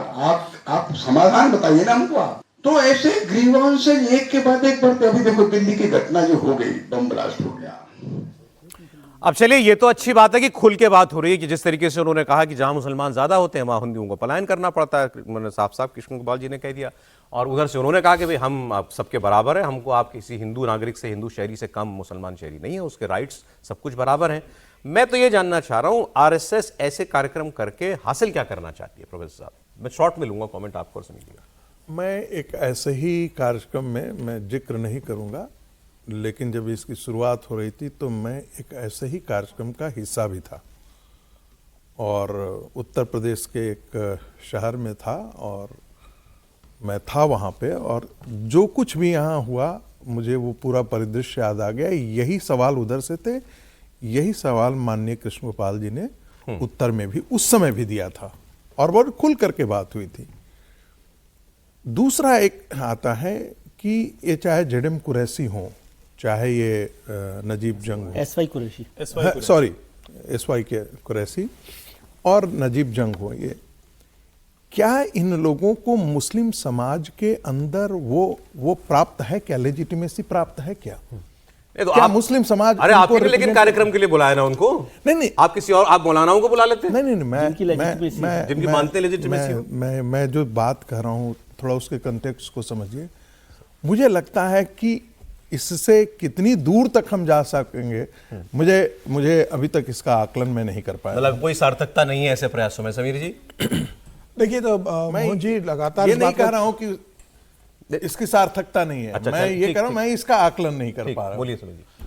मुझे लगता है इसकी बहुत सार्थकता, और संघ इस बात को मानता है, और संघ ने कहा था, मतलब इस बात के संघ में चर्चा हुई कि अब 100 साल होने के ऊपर अब जो इस तरीके से लोग हैं जिनसे एक हिंदुओं का बैर रहा है या हिंदू और मुसलमानों के बीच इस तरीके से विवाद उत्पन्न होता है, और जो मोहन भागवत जी ने कहा था कि भाई हर मस्जिद के नीचे शिवलिंग नहीं देखना है, मुझे लग रहा है ये उसकी कड़ी है कि मुसलमानों के साथ कैसे संवाद स्थापित किया जाए, कैसे एक दूसरे के खिलाफ जिस तरीके से आरोप प्रत्यारोप लगते हैं या जो आरोप लगते हैं कैसे मिलकर कोई रास्ता निकाला जाए और एक बेहतर नागरिक के रूप में एक मिडिल ग्राउंड बात ढूंढने की निकाला- कोशिश है। बिल्कुल, और सबको मुख्य धारा में लेकर आया जाए। चलिए देखिए क्या अंजाम होता है मूल एक इसका। लाइन में कहें, संवाद तो हर वक्त जरूरी है। जरूरी है, आप भी कह रहे हैं, चाहे प्रयास होने चाहिए। जरूरी सब ही है। एक ही लाइन में बस। कोई रास्ता नहीं। कृष्ण गोपाल जी ने हिमंता बिस्वा शर्मा का वो देखा है स्टेटमेंट, और हिमंता बिस्वा शर्मा ने ये प्रोग्राम देखा है। ठीक, बात ईरान की करते हैं, लेकिन ईरान में अब इंडिया का एंगल एक बड़ा आ गया है इसमें। ईरान का चाबहार पोर्ट जो भारत डेवलप कर रहा था, खासकर उसका एक टर्मिनल पूरा भारत ने लीज पर लिया हुआ था, और इसके लिए हमने काफ़ी इन्वेस्टमेंट वहाँ पर किया था। भारत ने उस पर अब फाइनल अपना जितनी अदायगी थी वो ईरान को सौंप के उस पोर्ट से हमने अपना सब कुछ, मतलब हम बाहर आ गए हैं। अब हम भारत का उस चाबहार पोर्ट से कोई कनेक्शन नहीं रह गया है। कांग्रेस पार्टी ने इसको मुद्दा बनाया और आरोप लगाया कि ट्रंप के दबाव में भारत ने ऐसा किया है, और एक अपनी सैकड़ों करोड़ की, 1000 करोड़ की इन्वेस्टमेंट जो है भारत ने वहां पर खराब कर दी। $120 मिलियन भारत ने ईरान को दे दिया और कहा कि अब इसको आप जैसे उपयोग करना चाहें वो करें। हमारी कमिटमेंट इतनी थी उससे कि हम इस पर $120 बिलियन खर्च करेंगे। वो हमने उनको पैसा दे दिया और हम बाहर आ गए। इसकी कहानी क्या है वो मैं आपको बताऊंगा, लेकिन इस पर सवाल हुआ विदेश मंत्रालय की प्रेस कॉन्फ्रेंस में, तो जो जवाब आया प्रवक्ता का रणधीर जायसवाल जी का, वो सुनिए आप। जैसा कि आपको पता है 28 अक्टूबर 2025 को यूएस के ट्रेजरी विभाग ने एक चिट्ठी जारी की थी हम लोगों को। उस चिट्ठी में उसमें अनकंडीशनल सैंक्शंस वेवर की बारे में जानकारी थी, और ये जो अनकंडीशनल वेवर है, जो सैंक्शन वेवर हमको मिला है, आपको पता है जैसे कि वो 26 अप्रैल 2026 तक वैध है। हम इस व्यवस्था पर काम करने के लिए यूएस पक्ष के साथ बातचीत कर रहे हैं। अब कहानी इसकी है कि ये भारत जो है, भारत ईरान के बीच ये बातचीत 2003 से चल रही है, लेकिन 2014-15 में फाइनल हस्ताक्षर हुए जब मोदी सरकार बन गई थी कि भारत इस पोर्ट को डेवलप करेगा, और हमने वहां पर काफी काम भी किया था। लेकिन अमेरिका ने भारत के इस प्रोजेक्ट को ईरान पर तमाम सैंक्शन से अलग रखा हुआ था। लेकिन पिछले साल अमेरिका ने अचानक से वो वेवर हटा लिया कि मतलब हमारा ईरान की इस पोर्ट पर काम करना भी सैंक्शंस के दायरे में आ गया। फिर जो बात हुई हो भारत और अमेरिका के बीच में, 6 महीने की छूट अमेरिका ने हमको पिछले साल इस पर दी, जो इस साल अप्रैल में खत्म होने वाली थी, जिसका जिक्र भी कर रहे थे प्रवक्ता विदेश मंत्रालय के। उन्होंने हालांकि अभी ये कहा कि हाँ अभी इस पर बात कर रहे हैं, लेकिन खबर ये सब जगह आ चुकी है कि भारत $120 बिलियन इसमें देकर इससे बाहर निकल आया है। तो अब ये दबाव की वजह से था या हमें उसमें अचानक कोई फायदा दिखना बंद हो गया? क्योंकि ये भी नहीं हो सकता, पिछले साल ही हमने अगले 10 साल के लिए डील जो है एक वो ईरान के साथ इसी पोर्ट को लेकर के वो की थी, तो फिर अचानक भारत इससे बाहर क्यों निकला? त्रिपाठी जी देखिए, एक तो ये कि चाबहार पोर्ट को लेकर कोई ऐसा नहीं है कि नरेंद्र मोदी की सरकार आने के पहले कोई आसान काम था। जब से हम वहाँ बातचीत कर रहे थे, हमारी कई परियोजनाएं, हमारी तेल गैस वाली पाइपलाइन भी अभी तक क्लियर नहीं हो पाई, वो भी हम लंबे समय से यूपीए के समय से कर रहे हैं। हमने अफगानिस्तान में यूपीए के समय में उनकी संसद बनाने से लेकर ह्यूमैनिटेरियन एड देने जाने क्या क्या काम किया, तो क्या सब पानी हो गया? ये मुझे लगता है कि थोड़ा विरोध का इस वक्त जो तरीका है, नहीं। उन्होंने सैंक्शन लगाया, छोड़ दिया भाई। नहीं मैं बता रहा हूं, उन्होंने सैंक्शन लगाया, हमने अप्रैल 2026 तक का समय लिया है और हम उस पर बातचीत कर रहे हैं, हम उस पर कोशिश कर रहे हैं। एग्जिट कर दिया सर, पैसा चुका दिया उसमें, तो अब बचा क्या? नहीं, लेकिन मैं वेबसाइट बंद कर दी है। आप अगर चलाने की स्थिति में नहीं तो और करेंगे क्या?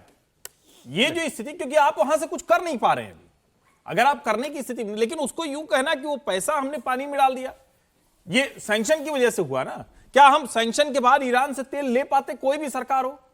क्या यह संभव है? तो सैंक्शन के साथ, और ये कहिए कि अमेरिका दादागिरी कर रहा है, हम उससे जो तरीके होंगे उससे निपटेंगे। लेकिन ये कहना कि हमने पैसा पानी में डुबा दिया, तब तो किसी ऐसे देश को नहीं। अमेरिकी सैंक्शन की वजह से ही किया ना हमने, बिल्कुल निश्चित तौर पर। और इसको आप, लेकिन अभी भी सरकार उसको परसू कर रही है। सर ये अमेरिकी सैंक्शंस का नतीजा है सीधा सीधा, और सरकार इसमें मतलब विड्रॉ कर लिया एक तरह से, ये 120 मिलियन डॉलर जो लगा। और यदि आपको याद हो, इस सरकार ने इसको सबसे बड़ी उपलब्धि बताया था जब चाबहार में हुआ था, क्योंकि यूपीए सरकार से तब चल रहा था और इस पर सारा काम हुआ, लगातार हुआ। और इसका मतलब भारत सरकार ने तो विड्रॉ किया ही है, इसमें कोई इफ बट्स की बात नहीं है। लेकिन अमेरिका की जो दादागिरी है वो लगातार जैसे बढ़ रही है, उस पर कैसे हमको स्टैंड लेना चाहिए नहीं लेना चाहिए, ये तो विदेश मंत्रालय और सरकार देखेगी। लेकिन ये विड्रॉल है भारत सरकार का, इसमें कोई मुझे इफर्ट्स नहीं लगता। और यदि इसको पूरे 10 साल में देखें, जितना बड़ा प्रोजेक्ट आपने बनाया, जितना बड़े प्रोजेक्ट का दावा किया, जीत का दावा किया, उसके साथ आप निकल कर आ जाते हैं विदेश मंत्रालय। इससे ही समझ लीजिए कि विदेश मंत्रालय के प्रवक्ता इस पर जानकारी दे रहा है, इसका मतलब ये कि सरकार ने विड्रॉ किया। नहीं तो विदेश मंत्री इस पर बात बताते कि भाई क्या हुआ क्या नहीं हुआ। वो कह रहे हैं कि हम अभी बातचीत कर रहे हैं, खबरें ये कह रही हैं कि आप पैसा चुका के बाहर आ चुके हो। हो गया ये खत्म। उन्होंने इसको ओपन एंडेड छोड़ा अपने बयान में, ऐसा एक्चुअली दिख नहीं रहा है। नहीं, ये तो क्लैरिटी है कि वहां से कुछ नहीं कर पा रहे हैं। अभी वेबसाइट बंद कर दें न करें, कर तो कुछ नहीं पा रहे। एक इसी से जुड़ी बात फिर वहीं पर, ब्रिक्स देशों में, हम ब्रिक्स का हिस्सा हैं। ब्रिक्स मतलब Brazil, Russia, India, China, south Africa. अब ब्रिक्स देशों का संयुक्त नौसैनिक अभ्यास चल रहा था। इस साउथ अफ्रीका ने इसके लिए इनवाइट किया सब देशों को। उसमें जो है Iran, Russia, China, south Africa, Ethiopia, Indonesia, Brazil, Egypt, UAE, सारे देशों की नौसेनाएं पहुंच गई, भारत की नौसेना नहीं पहुंची। ये सवाल भी रणधीर जायसवाल जी से हुआ कि अब इसमें हम क्यों नहीं गए भाई कहीं, क्योंकि ब्रिक्स को लेकर क्या क्या ट्रंप नहीं कह चुके थे, कहते हैं वो कि हम ब्रिक्स को कभी कामयाब नहीं होने देंगे, लेकिन हमने ब्रिक्स छोड़ा तो नहीं, लेकिन फिर हम इसका हिस्सा क्यों नहीं बने, ये सवाल भी पूछा, उनसे जवाब सुनिए। Srinjoy, well, I've seen that, and you would have seen several reports that this particular exercise is being held at the invitation of South Africa, and several countries have joined. India has not joined because of several reasons. I don't have the exact, but for sure I will update you as to why we were not able to participate in this particular exercise this time. ये इस पर भी कोई साफ जवाब नहीं आया। उन्होंने कहा कि बहुत सारी वजह है, मैं आपको विस्तार से बाद में बताऊंगा, अपडेट करूंगा। तो इसको भी इसी से जोड़कर देखा जा रहा है कि भाई अमेरिका नाराज होता अगर आप ब्रिक्स देशों की वॉर एक्सरसाइज में शामिल होते। नहीं, देखिए, वॉर एक्सरसाइज में न करने कारण तो ब्रिक्स तो बहुत, एक बात बहुत साफ भारत की सरकार ने पहले से स्पष्ट कर रखा है इस मुद्दे पर कि ब्रिक्स कोई नाटो जैसा अलायंस तो है नहीं, कोई एक डिफेंस अलायंस तो है नहीं जिसके बारे में कहा जाए कि हम साथ साथ नेवल एक्सरसाइज भी करेंगे। ये अपनी मर्जी पर है, बाहर ये मैसेजिंग न चला जाए कि भाई हाँ ये एक कंबाइंड डिफेंस सिस्टम के तौर पर ये काम कर रहे हैं ये सारे कंट्री। तो इससे भी अवॉइड करने के लिए भारत सरकार ने ये निर्णय लिया होगा, मुझे अंदाज़ा नहीं है। जैसे उन्होंने कहा कि अब मैं अपडेट अभी नहीं कर पाऊंगा। दूसरा कारण ये रखा है कि आप हमेशा बार बार कहते हैं स्ट्रेटेजिक ऑटोनॉमी, तो हम स्ट्रेटेजिक ऑटोनॉमी, सर उसका पार्ट है, नहीं आप ब्रिक्स का हिस्सा है, वो ब्रिक्स की एक्सरसाइज है। आप एक सुनिए, इसमें ऑटोनॉमी का कहां, नहीं, अगर जाते तो ऑटोनॉमी होती। नहीं, मैं ये कह रहा हूं कि हमारी इच्छा भी तो निर्भर करती है कि हमारा नेशनल इंटरेस्ट किससे फुलफिल हो रहा है। ये नेवल एक्सरसाइज करने से हमको इसमें क्या मिल जाएगा? जहां पर हम चाइना के साथ नेवल एक्सरसाइज करेंगे उसे हमको क्या मिलने वाला है? यदि रसिया के साथ हम करें तो बात समझ में आती है कि रसिया हमारा एलआई के तौर पर इसमें भी आप कोई दबाव नहीं देखते? मैं इसमें कोई दबाव नहीं देखता। नहीं, दबाव भले हो, लेकिन रणनीतिक तौर पर चाइना के साथ हम एक्सरसाइज करें ये तो ठीक नहीं है। लेकिन पहले सहमति दे देना कि हम आएंगे और बाद में विड्रॉ कर लेना, कुछ तो कारण रहा होगा कि पहले इंडिया ने हाँ पहले सहमति दी। जब ये तय हुआ था कि हो गया, उसमें भारत सरकार ने सहमति दी थी कि हम इसमें शामिल होंगे, और बाद में 11th आवर पर आप अपना नाम विड्रॉ करते हो, तो इसके पीछे कुछ कहानी रही होगी। और 4 बार पोर्ट के बारे में जिक्र कर देता हूं कि बेसिकली जिस तरह से चीन ने पाकिस्तान के अंदर ग्वादर पोर्ट को अपने कब्जे में लेकर वहां पर किया है, उसके जवाब में भारत ने वो लिया था। लेकिन तो बात हो रही है, वो उसके जवाब में लिया था। लेकिन जिस तरीके से भारत वहां से निकला है, मुझे लगता है इसके पीछे कुछ और बड़ा कारण रहा होगा जिस कारण भारत को वो आखिरी में विड्रॉ करना पड़ा। लेकिन देखिए, पूरी दुनिया में बात, कुछ तो मजबूरियां रही होंगी, पूरी दुनिया में क्या बातें हुई कि साहब पाकिस्तान बड़ा करीबी हो गया ट्रंप के, Asim Munir my favourite field marshal हो गए, my favourite prime minister Shehbaz Sharif हो गया, दोनों एक दूसरे की तारीफ करते नहीं थकते हैं। लेकिन अभी अमेरिका ने क्या किया, 75 देशों की लिस्ट निकाली जिन पर इमिग्रेशन वीज़ा बैन लगा दिया और कहा कि आप पूरी तरीके से वेटिंग करके कि आप हम पर बोझ ना बन जाए आके, तब हम अपने इमिग्रेशन वीज़ा खोलेंगे। तो पाकिस्तान बड़ा भौचक्का है। तो मैं आपको वहाँ के एक एनालिस्ट का बयान सुना रहा हूँ, उनके दिल का दर्द ज़रा सुनिएगा। उन्होंने कहा तारीफें हमारी और दोस्ती मोदी से, दिल में अभी भी मोदी है तुम्हारे। वो ट्रंप से कह रहे हैं ये कि, और ये काम उस वक्त किया जब हम तुम्हारे खानदान वालों की कंपनी के साथ क्रिप्टो करेंसी की डील कर रहे थे, उस दिन तुमने हम पर वीजा बैन लगा दिया। आप दर्द सुनिए जरा। वाह ट्रंप जी वाह, कमाल करते हैं आप, तारीफें हमारी करते रहे और जब वक्त आया एक फहरिस्त बनी कि इमिग्रेंट वीजे की प्रोसेस पे पाबंदी लगानी है, दुनिया भर से 75 मुल्क आपने चुने और उसमें आप पाकिस्तान को डालना निकले। अभी चंद दिन पहले, 2-3 दिन पहले आप फिर तारीफ कर रहे थे हमारे प्राइम मिनिस्टर साहब की। आप फरमा रहे थे कि प्राइम मिनिस्टर साहब ने गवाही दी इस बात की कि मैंने 1 करोड़ जानें बचा ली और मैंने करोड़ों जानें बचाई। लेकिन जब वक्त आया तो आप कहते हैं ना, यारी पक्की आपकी यहाँ नहीं है, वो कहीं और है। वो आपके नरेंद्र मोदी जी वो जब कहा करते थे कि my best friend mister Donald Trump, तो आप समझ आई कि इस प्रोसेस में आपने इंडिया को नहीं डाला, इंडिया को आपने बाहर रखा। देखिए, अमेरिका, ट्रंप कुछ भी हो, ट्रंप बेवकूफ़ तो नहीं है। असलियत तो सब जानते हैं, वो जो कर रहे हैं क्यों कर रहे हैं वो उनका मामला है। लेकिन कोई आदमी ये तो नहीं कह सकता कि उनको इंडिया और पाकिस्तान में क्या अंतर है ये उनको नहीं मालूम। सब मालूम है। हम स्ट्रेटेजिक एलाई थे, ये पाकिस्तान उनकी मजबूरी है कई वजहों से। अब इस पर मैं आपको एक बयान सुनाता हूं और ये ट्रंप की पार्टी के एक सेनेटर का बयान सुना रहा हूं, ठीक है। वो आदमी ने इस व्यक्ति का जवाब दे दिया। उन्होंने कहा कि 30 मिलियन के करीब 25-30 करोड़ आबादी है, तो 30 मिलियन के करीब आबादी है। तो उन्होंने कहा कि भाई पाकिस्तानी भी हमारे यहाँ आते हैं, इंडियंस भी हमारे यहाँ आते हैं। पाकिस्तान हमें कुछ देता है क्या? हमें क्या मिलता है पाकिस्तान से? भारत हमारी इन्वेस्टमेंट लेता है तो हमें इन्वेस्टमेंट देता भी है। यह फर्क है इंडिया और पाकिस्तान का। Interesting you mentioned Pakistan too. People don't realize that they have almost 300 million people in their country too, but they don't bring the investment here and vice versa too. So India is not only taking investment, they're also giving investment. तो ये मोटी सी बात उन्होंने साफ साफ कह दी, भाई वो भारत जो है कुछ देता भी है हमें। और पाकिस्तान क्या है? पाकिस्तान केवल एक लाइबिलिटी बनता है। पाकिस्तान अपने माथे पे बंदूक रख के कहेगा मुझे IMF से निकालो, मुझे IMF का लोन दो। तो भाई इन दोनों देशों में फर्क तो करना पड़ेगा ना, लेकिन प्रॉब्लम पाकिस्तान को लग रही है। देखिए, एक लाइन में पहले तो ये समझ लें कि ये जो कह रहे हैं कि देता है इन्वेस्टमेंट, ये सब चीज़ें छोड़ दीजिए। अमेरिका में और ब्रिटेन में सबसे ज़्यादा जो बेटर अर्निंग वाले अगर कोई विदेशी हैं, यानी उनके हिसाब से विदेशी, तो वो भारतीय हैं। यानी सबसे ज्यादा वो उनकी इकोनॉमी में ऐड करते हैं। उनके रहते हुए कोई लॉ एंड ऑर्डर नहीं होता, उनके रहते हुए किसी तरह का संघर्ष नहीं है। और पाकिस्तानी जहां जाता है तो उनके विदेश मंत्री खुद ही बता चुके हैं कि भैया कटोरा लेके जाता है, एक बार वीजा मिला नहीं कि कटोरा उसका नया आ जाता है। तो एक तो ये सबसे बड़ा है। दूसरा, वो कमा खा के भी उसी हाल में है, यानी वो कुछ वहां की इकोनॉमी में ऐड नहीं करते। और जो सबसे बड़ी बात, भारत अगर आज ये कह रहा है 80% of phone manufactured in India, iPhone की बात मैं कर रहा हूं, वो अमेरिका के लोगों को मिल रहे हैं।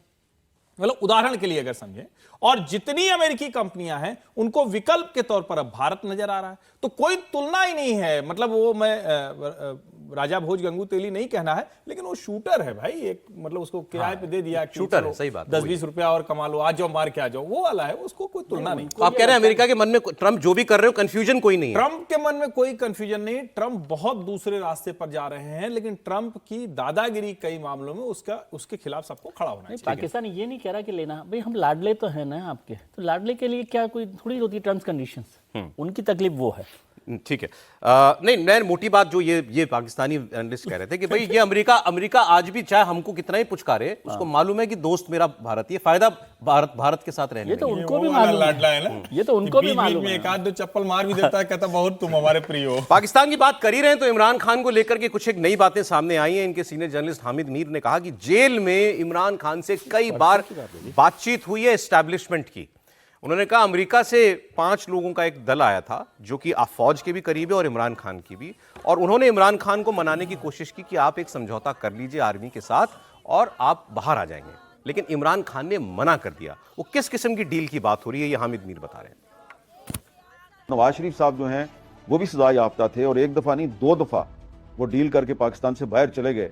और अगर नवाज शरीफ साहब पाकिस्तान से बाहर जा सकते हैं, अगर उनके साथ बातचीत हो सकती है और अगर अदालतों की सजा के बावजूद उनको रिलीफ मिल सकती है, तो वो इमरान खान को क्यों नहीं मिल सकती? ये बात मैं इसलिए नहीं कह रहा कि इमरान खान साहब जो है वो इनकार कर चुके हैं। इमरान खान साहब के पास अमेरिका से आए हुए 5 लोग गए जेल, और ये वो लोग थे जिनको इमरान खान साहब जानते थे और ये एस्टेब्लिशमेंट के भी काफ़ी करीब थे और तहरीक इंसाफ के भी काफ़ी करीब थे। और इन्होंने इमरान खान साहब के साथ एक वैसी ही डील करने की कोशिश की जैसी डील एक ज़माने में नवाज शरीफ साहब की हुई थी। खान साहब ने इनकार कर दिया।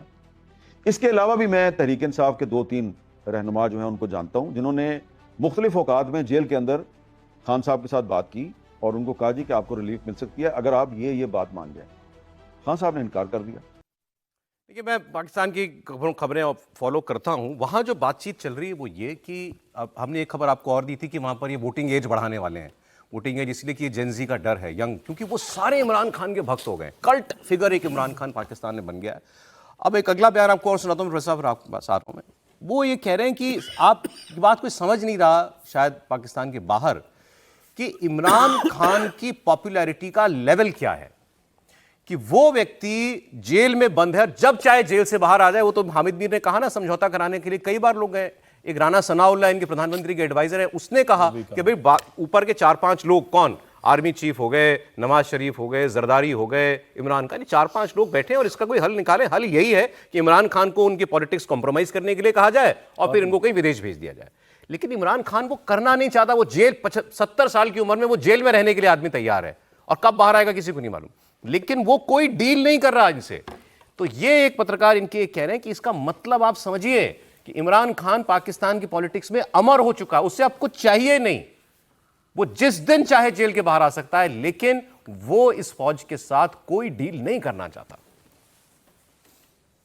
जिस वक्त काल कोठरी में बैठ के सोचता होगा कि उसकी अचीवमेंट क्या है, तो उससे ज्यादा मुतमिन शख्स कोई नहीं होगा। अगर वो मुतमिन ना होता तो वो जेल से बाहर आ जाता। इमरान खान जाती लेवल पे अचीवमेंट के हिसाब से इस सतह पर अब पहुंच चुका हुआ है कि पाकिस्तान के तमाम प्राइम मिनिस्टर मिलकर अब उसकी अचीवमेंट का मुकाबला नहीं कर सकते। ये दुनिया में कहीं पर भी, और खास तौर पे जब एक ऐसी रेजिस्टेंस हो कि जिस रेजिस्टेंस के अंदर आपका जाती फायदा कोई मौजूद ना हो। इमरान खान को क्या फायदा है? प्राइम मिनिस्टर दोबारा मेरे नहीं बना। इमरान खान को क्या फायदा है? उसकी बेटों के लिए कोई वजीर आजम बना देंगे या वजीर आला बना देंगे, नहीं चाहता। इमरान खान का क्या फायदा है? उसकी कुछ 6-7 घी मिलें खत्म कर देंगे, शुगर मिलें खत्म कर देंगे, एमन फील्ड के फ्लैट्स खत्म कर देंगे। उसको आप शिकस्त दुनियावी तौर पे दे ही नहीं सकते। तारीख के पेजेस से इमरान खान को मिटाया नहीं जा सकता। ठीक है, इमरान खान हैज अचीव्ड। बात करेंगे इस पर आगे, लेकिन मैं आपको थोड़ा सा एक बार फिर राजनीति की दुनिया में ले जाना चाह रहा हूं। हमने महाराष्ट्र नगर निगम और महानगर निगमों के नतीजे देखे, तो उसमें एक बड़ी अच्छी परफॉर्मेंस AIMIM की दिखाई दी, जिनको 97 सीटें जो हैं मिली हैं पूरे महाराष्ट्र में। BMC में भी उनको अच्छी कामयाबी मिली, 8 सीट मिली हैं। हमारे साथ AIMIM के प्रमुख असदुद्दीन ओवैसी जुड़ रहे हैं। ओवैसी साहब, बहुत स्वागत है आपका इंडिया TV पर, और आपकी पार्टी के परफॉर्मेंस के लिए आपको बधाई। क्या लार्जर मैसेज आप देख रहे हैं इन नतीजों का?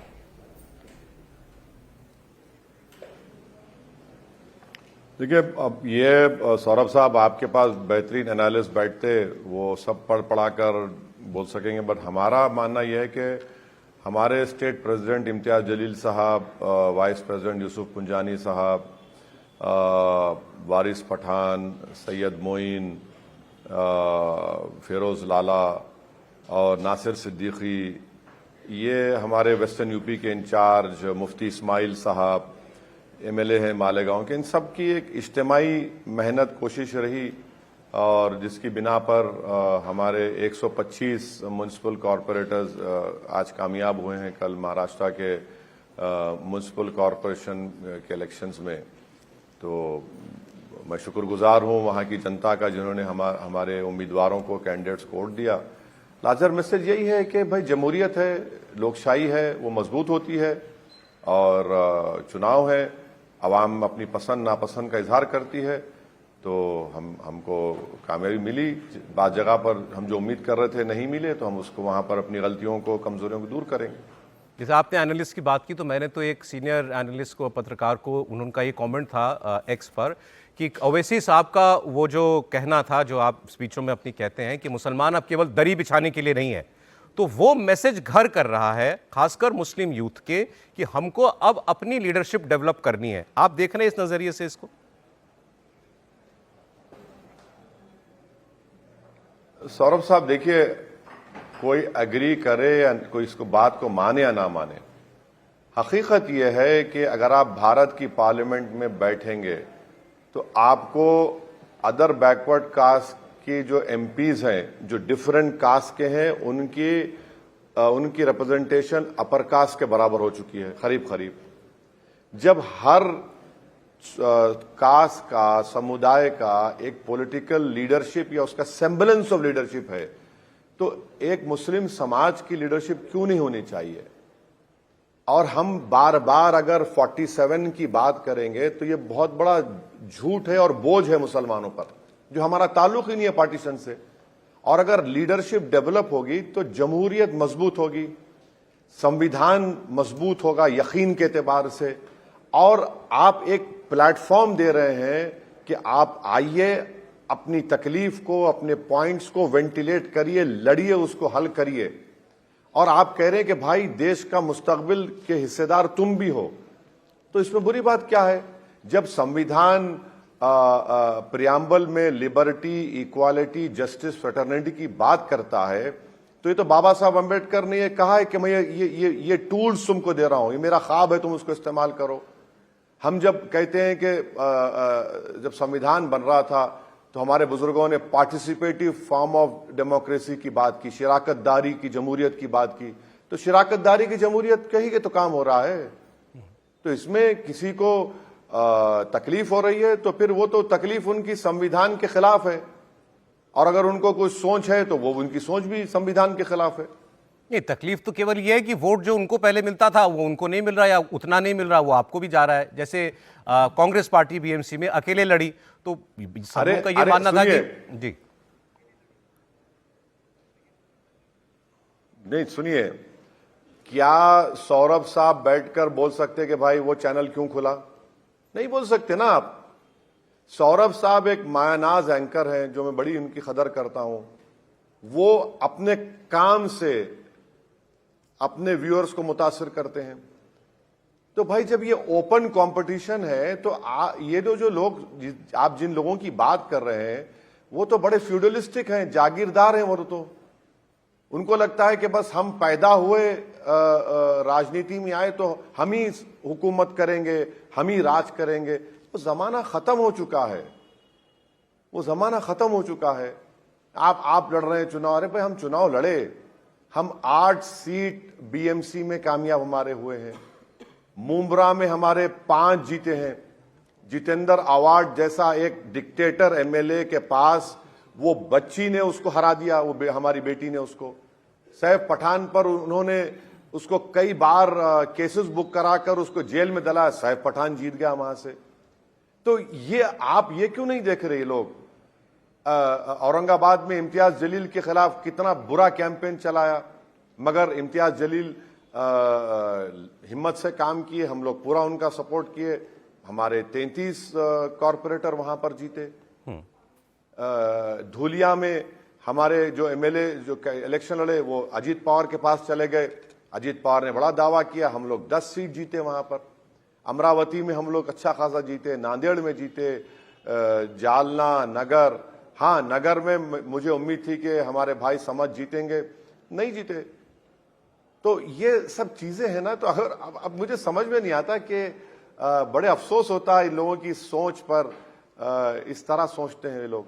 नहीं देखिए, मैं आपसे जो बात समझना चाह रहा था वो ये कि ये जो शिफ्ट दिखाई दे रहा है हमको, बिहार में भी दिखाई दिया था और अब हमको महाराष्ट्र में और क्लियरली दिखाई दे रहा है कि जो मुसलमानों का रुझान सो कॉल्ड सेक्युलर पार्टीज की तरफ रहा इतने बरस, वो अब AIMIM की तरफ, आपकी जैसी पार्टी जो एक ओपन मुस्लिम आइडेंटिटी के साथ चलती है, अनअपोलोजेटिक मुस्लिम आइडेंटिटी के साथ चलती है, ऐसे ही मालेगांव में इस्लाम पार्टी बनी, वो वहां सबसे बड़ी पार्टी बन गई, आप नंबर 2 पार्टी बने। तो ये जो शिफ्ट हो रहा है मुस्लिम वोट का, इस ट्रेंड को आप कैसे समझाएंगे?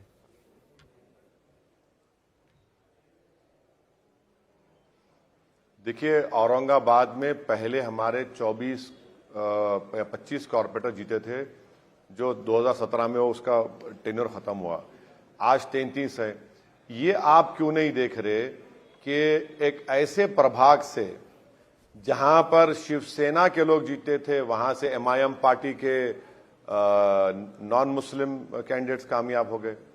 आप इसको इस तरह से क्यों नहीं देख रहे कि शिवाजी मारकुंड में गोवंडी कॉन्स्टिट्यूंसी में एक दलित कैंडिडेट MIM पार्टी से जीत गया? तो ये भी तो देखिए ना, आप इसको सिर्फ मुस्लिम पॉलिटिकल असर्शन के एंगल से मत देखिए। ये बिल्कुल सही है कि अगर कोई ये समझता है कि मुझे अपनी लीडरशिप बनाना है तो बनाना चाहिए, बुरी बात क्या है उसमें? जब देश के प्रधानमंत्री नरेंद्र मोदी एक नहीं पिछले 11 साल में 4 या 5 मर्तबा पार्लियामेंट में खड़े होकर बोले कि इस देश के ओबीसी का नेता मैं हूं, वो है नहीं, अलग बहस है, तो उसको क्या बोलेंगे आप? जब कोई कहता है कि भाई मैं किसी समुदाय के लिए बोल रहा हूं, तो आप मीडिया के लोग उसको हाईलाइट क्यों नहीं करते? बड़ी इज्जत के साथ कह रहा हूं सौरभ साहब, ये मुसलमान जब अपनी उसी तरह की बात करता है तो आपको लगता है यार ये क्या हो रहा है, ये टेक्टोनिक शिफ्ट हो रहा है। अरे भाई, दूसरे कर नहीं रहे क्या? दूसरे भी तो कर रहे हैं। ठाकुर कर रहा है, ब्राह्मण कर रहा है, बनिया कर रहा है, यादव कर रहा है, दलितों में कई समाज है कर रहा है, ओबीसी में कई समाज है वो कर रहे हैं। तो ये क्या हो रहा है फिर? वो करे तो बड़ा अच्छा है, अगर दूसरा कर रहा है जिसका कोई पॉलिटिकल रिप्रेजेंटेशन नहीं है, इतना दूसरा बड़ा प्रदेश है महाराष्ट्र, वहां पर एक मुस्लिम MP नहीं जीतता है। इम्तियाज जलील थे, सब ने मिलकर, so called secular and complete communal ने मिलकर इम्तियाज को हरा दिया। एक ही प्रोग्राम था सौरभ साहब, इम्तियाज नहीं जीतना चाहिए यहां पर। नहीं, बिल्कुल, ये देखिए, ये तो आपकी पार्टी है, आपको संविधान ने हक दिया चुनाव लड़ने का, और वोटर को हक दिया, जिसको भी वोट दे वो आपको दे रहा है, बिल्कुल ठीक है। और आप अगर मुस्लिम अपनी लीडरशिप बनाना चाहता है वो भी जायज़ है, उसमें कोई बात नहीं है। प्रॉब्लम ये है जो नैरेटिव बनता है, जो विमर्श बनता है, जो चर्चाएं होती हैं, एक तो प्रॉब्लम उसको जिसका वोट जा रहा है आपको, दूसरी प्रॉब्लम जो राइट विंग पॉलिटिक्स है, उनको ये लगता है कि असदुद्दीन ओवैसी की पार्टी को वोट जाने का मतलब देश की मुस्लिम पॉपुलेशन जो है वो कट्टरवाद की तरफ जा रही है। मैं तो बड़ा ओपनली आपसे कह रहा हूं, क्योंकि ऐसी बातें ही होती हैं।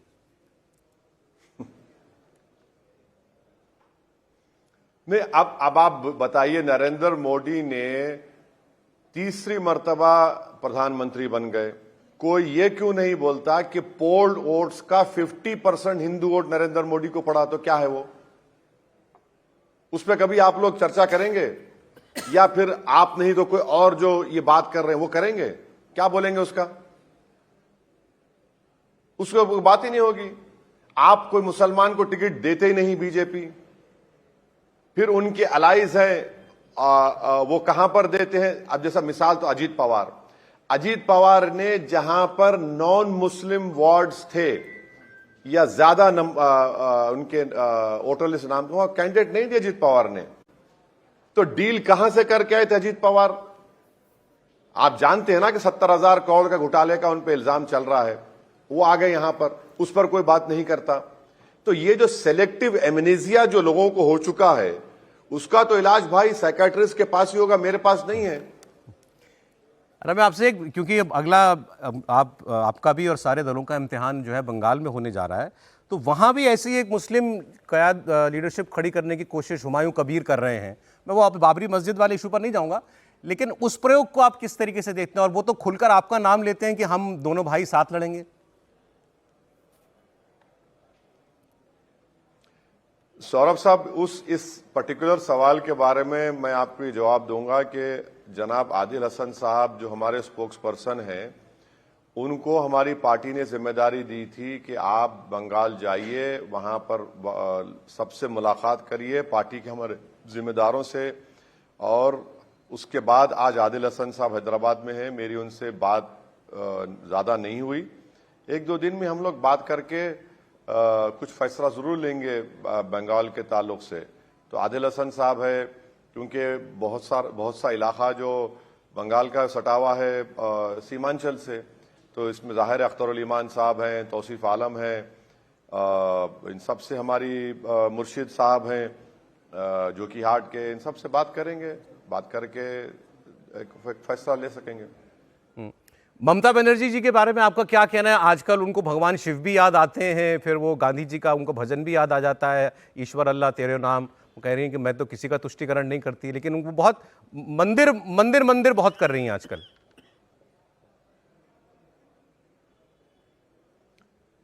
नहीं, मुझे उससे प्रॉब्लम नहीं है। अगर कोई हिंदू है वो मंदिर जाता है, बराबर जाइए। कोई मुसलमान है वो मस्जिद जाता है, बराबर जाना चाहिए। कोई क्रिश्चियन है, सिख है, गुरुद्वारा है, बौद्ध है, सब है। सवाल यह है कि ग्राउंड पर एम्पिरिकल एविडेंस के साथ क्या कोई दिखा सकता है कि आपने सबसे इंसाफ किया, नहीं किया?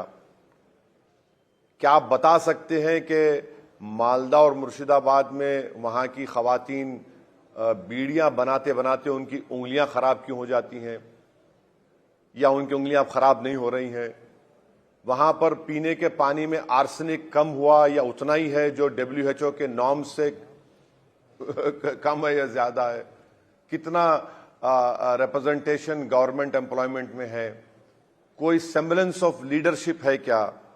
ये ऐसे सवालात हैं जो सिर्फ असदुद्दीन ओवैसी पागलों की तरह नहीं बोलता, वो नौजवान भी आज बोल रहा है, जो आज देख रहा है इन चीजों को।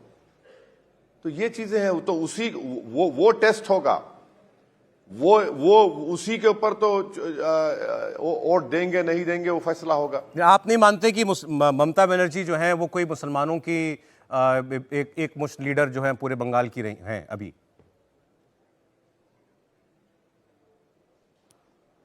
भाई मुख्यमंत्री हैं, 3 मर्तबा उन्होंने चुनाव जीत चुकी हैं, मगर मेरा मानना यह है कि आपका जो एम्पिरिकल एविडेंस के साथ जमीन पर कितना इंप्रूवमेंट आया। देखिए, ये सिंबोलिज्म कर करके हम लोग परेशान हो गए।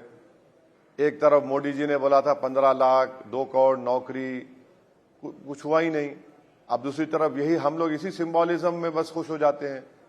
एक मैजिक शो चल रहा है, मैजिक शो हो जाता है, फिर जनता फिर वापस हकीकत का सामना करना पड़ता है, और हकीकत जो है वो मैजिक शो से ज्यादा खतरनाक होती है। एक सवाल मैं आपसे आसाम पर भी पूछूंगा। आसाम भी आपके वैसे आने वाले चुनावों में आप वहां भी जाएंगे कि नहीं जाएंगे, ये भी बता दीजिएगा। मुख्यमंत्री ने ऐलान किया कि 22 ऐसी कॉन्स्टिट्यूएंसीज जो मुस्लिम डोमिनेटेड हैं, हम वहां कैंडिडेट ही नहीं देंगे। उन्होंने कहा जहां हमारा समर्थक ही नहीं है वहां चुनाव लड़के क्या फायदा।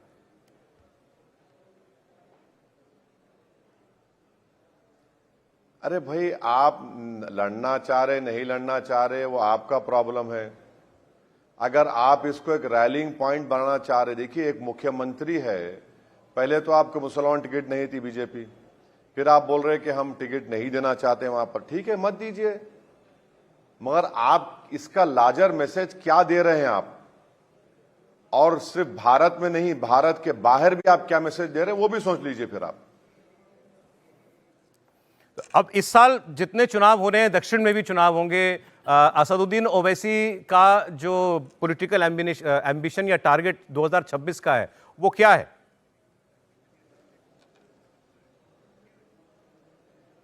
असदुद्दीन ओवैसी का कोई पर्सनल एम्बिशन नहीं है। मेरा अगर आप लाइटर में बोलूं तो पर्सनल एम्बिशन ये है कि मेरे घर में सबको खुश रखना। पार्टी का जो ऑब्जेक्टिव है, पार्टी का जो स्ट्रगल है, वो तो कंटिन्यूस रहेगी ना सौरभ साहब। वो सिर्फ साल के ऊपर क्यों डिपेंड करेगा? वो तो एक सिलसिला है काम का, जुस्तजू का, जिद्दोजहद का, मेहनत का, वो तो हमको करते रहना है। तो 26 में जहां भी इलेक्शन होगा, अब जो तेलंगाना में हमारे अब म्युनिसिपल कॉरपोरेशंस और म्युनिसिपैलिटी के चुनाव होने जाएंगे, तो हम उसकी तैयारी में लगे हुए हैं। तो ये सब मेरा कोई पर्सनल एम्बिशन नहीं है इसमें, बार बार कह रहा हूं, बड़ी पूरी जिम्मेदारी के साथ कह रहा हूं। पार्टी का काम है, पार्टी का काम करेंगे। यूपी में जाएंगे, यूपी में अभी फरवरी म्युनिसिपल इलेक्शन होगा, शौकत साहब हमारे अध्यक्ष हैं, सब लोग शादाब हैं, सब मेहनत करेंगे, हम लोग मेहताब हैं, तो वहां जाके हम लोग कैंपेन करेंगे। ये तो कंटिन्यूअस एफर्ट तो रहेगा ना, केरल हम बैठ तो नहीं सकते केरल तमिलनाडु लॉरल्स के ऊपर, हाँ जीत गए हो गया। नहीं, केरल नहीं जाऊंगा मैं, केरल नहीं जाएंगे, केरल कभी नहीं जाऊंगा। केरल में IUML है वहां पर, हाँ केरल में तंगल फैमिली है, मैं उनकी बड़ी इज्जत करता हूं, उनकी बड़ी मेहनत और कुर्बानियां हैं। तमिलनाडु के ताल्लुक से हमारे पार्टी में डिस्कशन हो रहा है, देखिए क्या होता है, अभी जल्दी होगा बहुत बोलना उस बारे में। जी ओवैसी साहब, बहुत शुक्रिया आपका हमें समय देने के लिए, और एक बार फिर आपकी पार्टी के इस कामयाब प्रदर्शन पर थैंक यू सौरभ साहब, थैंक यू।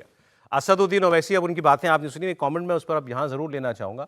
वो बातचीत में जब बात ये हुई कि वही मुस्लिम आइडेंटिटी वाली आपकी पार्टी और उसकी तरफ लोगों का जाना, इसका क्या, इस पर क्या चर्चा हो रही है, तो वो जिस तरह उस जवाब से उस चर्चा को ले गए कि अब वो केवल मुस्लिम पार्टी कहलाने में कंफर्टेबल नहीं है, भले पार्टी के नाम में मुसलमान है, लेकिन जैसे उन्होंने बताया कि मेरे तो नॉन मुस्लिम कैंडिडेट भी जीतते हैं, वो सारी बातें। क्या असदुद्दीन ओवैसी अब एक लार्जर इलेक्टोरेट की तरफ देख रहे हैं? कतई नहीं, नहीं, दूर दूर तक नहीं। और ओवैसी जी के लिए मतलब चूंकि वो सुन रहे होंगे, अभी कान से उतार जरूर दिया है, टीवी इंडिया टीवी ही लगी होगी, उनको क्या डर नहीं लगा कि मुसलमान को इस्लाम ने हरा दिया? इस्लाम तो ज्यादा बड़ी पार्टी हो गई ना, और मुसलमान मालेगांव में, और मुसलमान दूसरे नंबर की पार्टी हो गई। तो जब प्योर मुसलमान पे जाएगा, आप इस्लाम इस्लाम मुसलमान मुसलमान करके सिर्फ उसी पे जाएंगे, तो फिर दरी बिछाने वाली पार्टियां तो गई। लेकिन क्या AIMIM को दूसरे खतरे हैं? और IUML वो इसलिए नहीं जा रहे हैं कि बड़ा जो ऐसा उन्होंने कहा, उन्होंने मैं केरल नहीं जाऊंगा, इसीलिए क्योंकि वहां मुस्लिम लीग है ना, वहां मुस्लिम लीग है। तो अभी तो इनको अपने आप को मुसलमानों का रहनुमा पार्टी बनाने में वक्त लगाना है।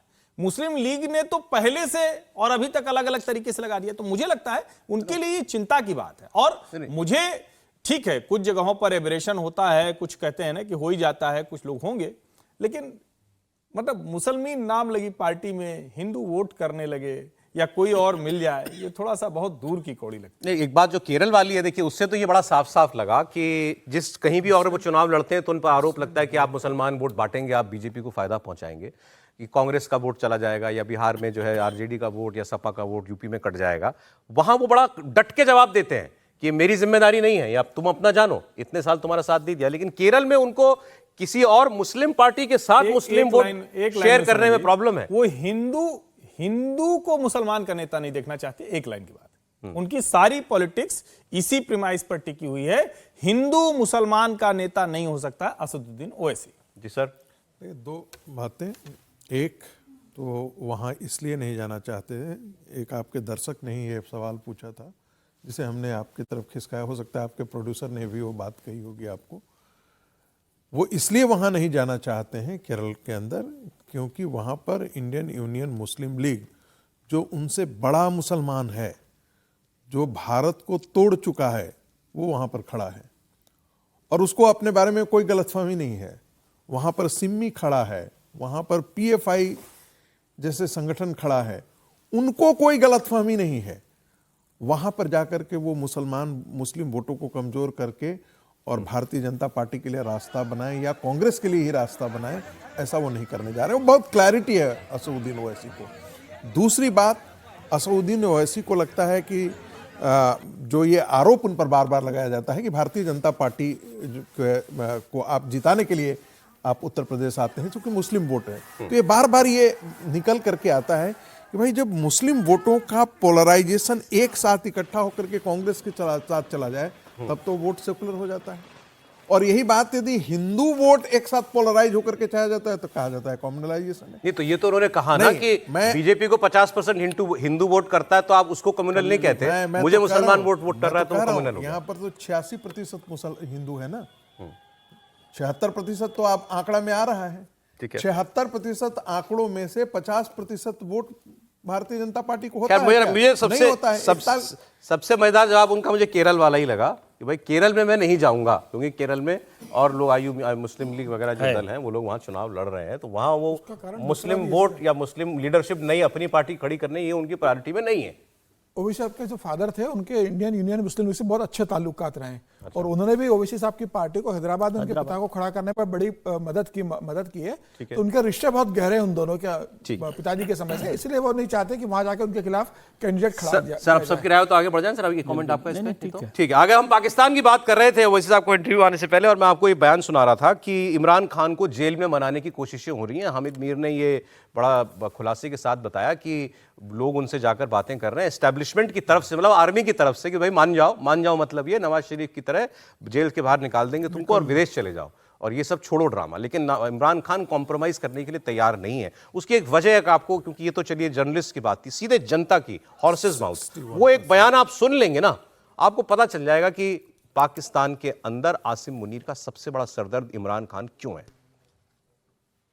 इनकी नजरों में भेड़ बकरियां है, ये कैसे अपना हक का सवाल करते हैं? ये हमसे पूछेंगे कि अमेरिका की गुलामी मत करो, ये हमसे पूछेंगे कि डॉलरों के लिए पाकिस्तान को और पाकिस्तानी कौम का सौदा मत करो, मार दो इनको, इनके ऊपर तशद्दुद कर दो, जेलों के अंदर डालो, हर आवाज बंद कर दो। अगर सियासतदान ठीक है, अगर कोई मीडिया चैनल, अगर कोई भी सहाफी हमारा यहाँ पे सवाल उठाएगा, उसको भी जेल में डाल दो, उसके ऊपर भी तशद्दुद कर दो।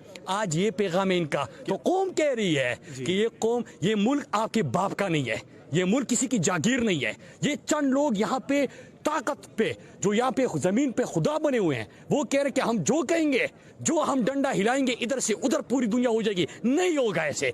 मान लो 22 करोड़ ने तुम्हें शिकस्त दे दी है, मान लो तुम्हारी फिरूनियत का वक्त खत्म हो चुका है, मान लो कि जो तुम जमीन पे खुदा बनते थे वो टाइम गुजर चुका है। लोग आजाद है, लोग खुददार है, लोग यहाँ पे आईन और कानून की बात करते हैं। सर क्या है पाकिस्तान का टेम्परेचर? पाकिस्तान में तो लगातार बढ़ता जा रहा है टेम्परेचर, मुनीर साहब के खिलाफ लगातार बढ़ रहा है, और इमरान साहब का जो सिरदर्द है वो भी उनके लिए लगातार बढ़ रहा है। अब कितनी ये बांध जैसा है कि कब नदी का जो सैलाब जो है वो पानी भर रहा है, बस भर रहा है, वो कब टूट सकता है, नहीं बांध टूट सकता है ना। आपको हैरानी हुई, मुझे लगा हैरानी वाली बात कि भाई इमरान खान जेल से बाहर आने के लिए भी कॉम्प्रोमाइज करने को तैयार नहीं है, तो वो उसी से बड़ा लीडर बनेंगे ना। कॉम्प्रोमाइज जब हो जाएगा तो फिर तो बात नहीं बनेगी ना। कॉम्प्रोमाइज के जब नंबर आएगा, कॉम्प्रोमाइज का मतलब बहुत सारी चीज़ें होती हैं कॉम्प्रोमाइज हम लोग, लेकिन अभी उनकी ताकत ही है कि वो कॉम्प्रोमाइज नहीं कर रहे और उसी से वो लीडर बना, और उनको पता है कि जनता जो है, आवाम जो है पाकिस्तान की, वो उनके साथ खड़ी है, और जितना कम मतलब वो करेंगे कॉम्प्रोमाइज की इमेज बने, उसमें उनकी ताकत बढ़ती जाएगी। लेकिन यहाँ तो इमरान की तारीफ करनी पड़ेगी, वो देखिए भारत के लिए जैसा भी हो, लेकिन एक लीडर के तौर पर वो अपने लोगों का विश्वास उसने अभी भी जमा रखा मतलब है। ठीक है, वो पहले के बहुत अच्छे नहीं रहे हैं, लेकिन अगर इस तरह से आदमी आएगा तो कभी तो उसकी, जिसको कहते हैं ना कि एक जो समझदारी वाली बात होती है, वो समझाइश कभी उसको आएगी नहीं, भैया नहीं कर सकते हैं, आतंकवादी खत्म करो, थोड़ा बातचीत करो, अपनी भी सेहत सुधरेगी। तो मुझे लगता है कि इमरान खान आज की स्थितियों में अगर उधर सत्ता में आ जाए, मतलब ये बहुत उम्मीद वाली बात है, लेकिन हो जाए तो इससे अच्छा कुछ नहीं। भाई वो आर्मी के सामने डटा हुआ है, डर नहीं रहा, जेल में पड़ा है 70 साल की उम्र में और कोई समझौता नहीं कर रहा है, ये बड़ी बात है। आगे सर मैं आपको ईरान की बात हम लोग करते हैं, तो आप कारगिल में, भारत में, कश्मीर में, कारगिल सर कश्मीर में मानते हैं, हम लद्दाख में मानते हैं, अलग हो गया है, कारगिल लद्दाख है ना, तो वहां कारगिल एक शिया बहुल इलाका है लद्दाख का, तो वहां जिस किस्म के प्रोटेस्ट हो रहे हैं ईरान के समर्थन में, कि आयतुल्लाह खुमैनी के समर्थन में, वो रैली आप एक बार जरा सुनिए और वहां नारे सुनिए क्या लग रहे हैं इस वक्त भारत में।